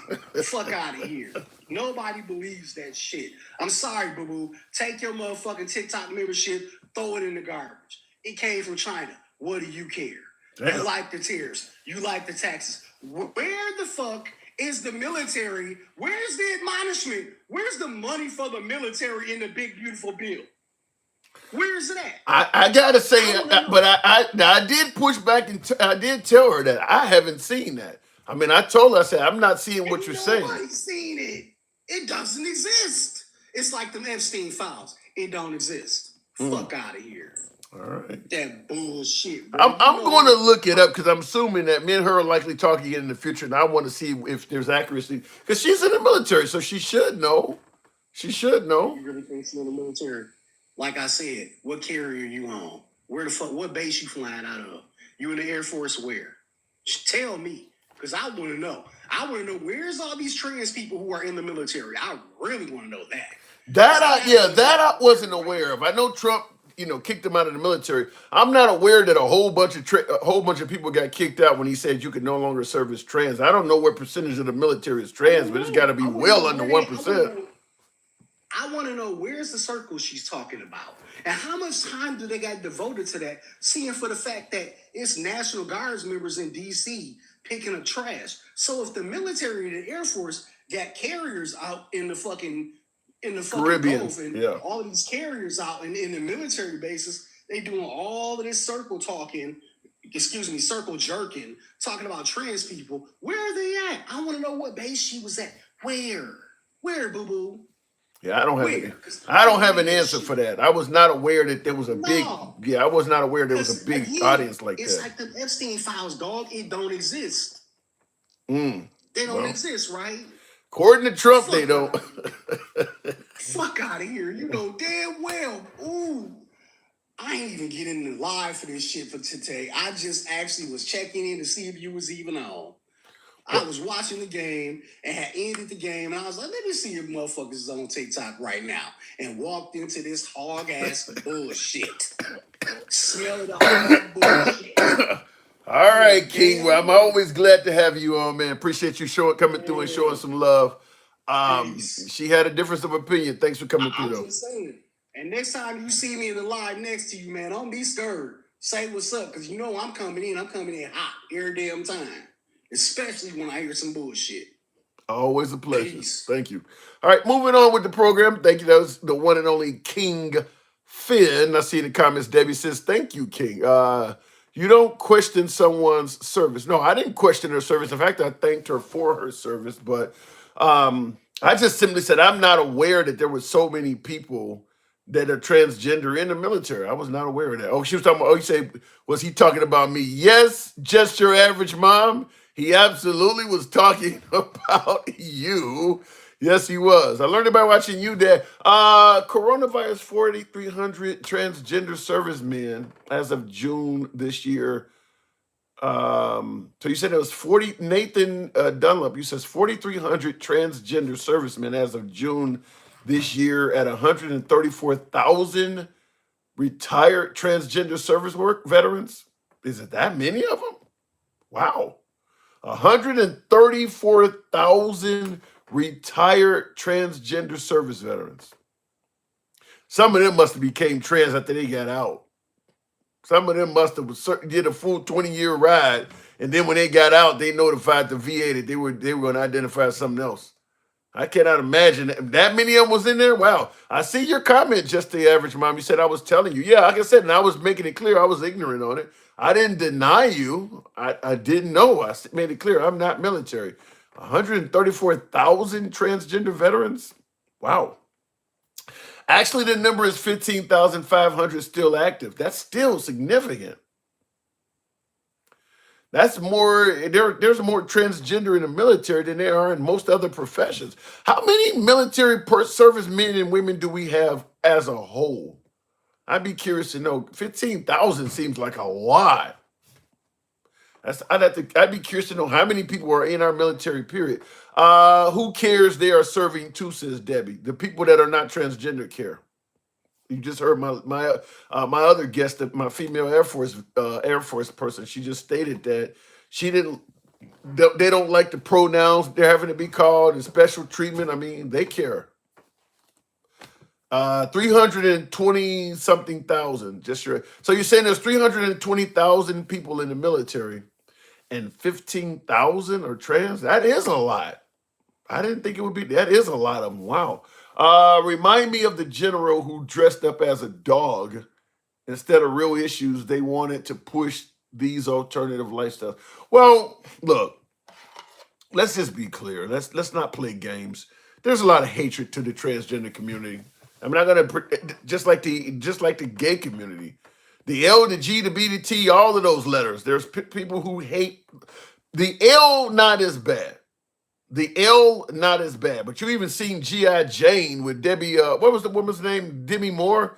Even in that fictional movie, they were pushing back on her. I mean, she was not trying to be the L. She just looked like one. But the L, the G, the B, and the T, that community is going to get a lot of hatred. But our society does not admit hatred.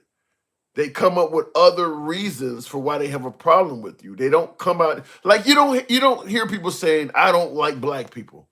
No, they come up with other reasons. You guys are lazy, you don't work, you're violent, you still nobody just walks up and says, I don't like you simply because God made you darker than me. Now that's usually what it is, but you don't come out and admit that. So the LGBTQ community is kind of the same way. There's a lot of people that just hate that community, but they can't come out and say that, so they come up with other reasons for why they have a problem with them. You're doing this, or I don't like you. You're demanding that, or you're shoving this down my throat. When in reality, we just hate you. The perfect example I often give is you hear on the right people constantly saying, I don't want them shoving LGBTQ stuff down my kids' throats in schools. But then the minute they started passing all kinds of laws that force the 10 Commandments to be shown in schools or displayed in schools, that force kids to read from the Bible, like in Oklahoma, suddenly the whole notion of shoving things down the kid's throat disappeared. So it's okay for me to shove things down a child's throat as long as I agree with them. I don't agree or like the LGBT community, so I don't want that being shoved down my kid's throat. I agree and like Christianity, so I'm fine with that being shoved down my kid's throat and every other kid in class too. So you just have to make up a reason to make what I refer to as hate sound legit. Nope, not that either. I don't know what you said. Well, like I said, there's a ton of hate for that community, period. There's a ton of, like, for instance, painting the transgender community out to be pedophiles when there's no significant history at all of them abusing. If one goes in, if one of them go in the bathroom with my daughter, I'm gonna go in there and beat his ass. There's no history of that community going in bathrooms abusing children. Why is that such a big, huge issue? They're not. There's no history of them going in bathrooms and flashing kids or doing anything harmful to children whatsoever. Yet people are making it sound like I don't want this person going in the bathroom with my kid because they're going to do something to my kid, and I'm going to go in there and beat their ass. That's hatred. That's hatred. They have no history of that whatsoever. Tim, it was that long in time that they had a problem with women in the military. Yeah, that's what that's what it is. It's an old dog trying to teach an old dog new tricks, but also a lot of it is hate based as well. Though anywhere the transgender community shows up, there are going to be people that don't want them there. Anywhere, even when they purchase their own property and hold a drag queen show or open up a gay bar, people in the neighborhood don't want them there. Even when they don't pay their dues and open up their own property. I mean, anywhere they show up, because the hate is real, people are not going to want them there. It's just, as simple as that. Let's say you get a block club. You want to have a drag show or whatever you want to have. You pay your permits and you have a block club party or something like that. Well, kids are out there seeing it. Your kid don't have to be here. I mean, it's just so anywhere they show up, there's going to be problems. Closeted men fear gays the most. Never heard that.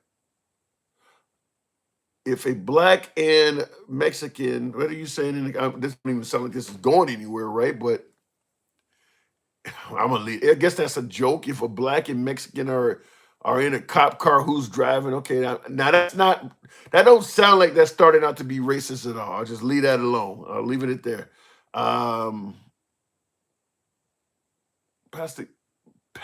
Pasties fatigue. Can I steal that? It's getting late. I do appreciate 70. You guys didn't. I didn't get as many on the tap of the screen, but if you guys enjoy this type of dialogue, open dialogue from all sides of the aisle, we don't block, ban, or censor anybody. If you like this, follow the program. If you're watching on TikTok, give your boy a sub. If you're watching on YouTube, we'll certainly be on tomorrow. With Trump, news moves at the speed of light. Who knows what's going to happen between now and then? I mean, we got ships in the Caribbean that we're about to probably have a major conflict with Venezuela. You don't send that much shit if you're not going to use it. So chances are we're going to end up dealing with Venezuela.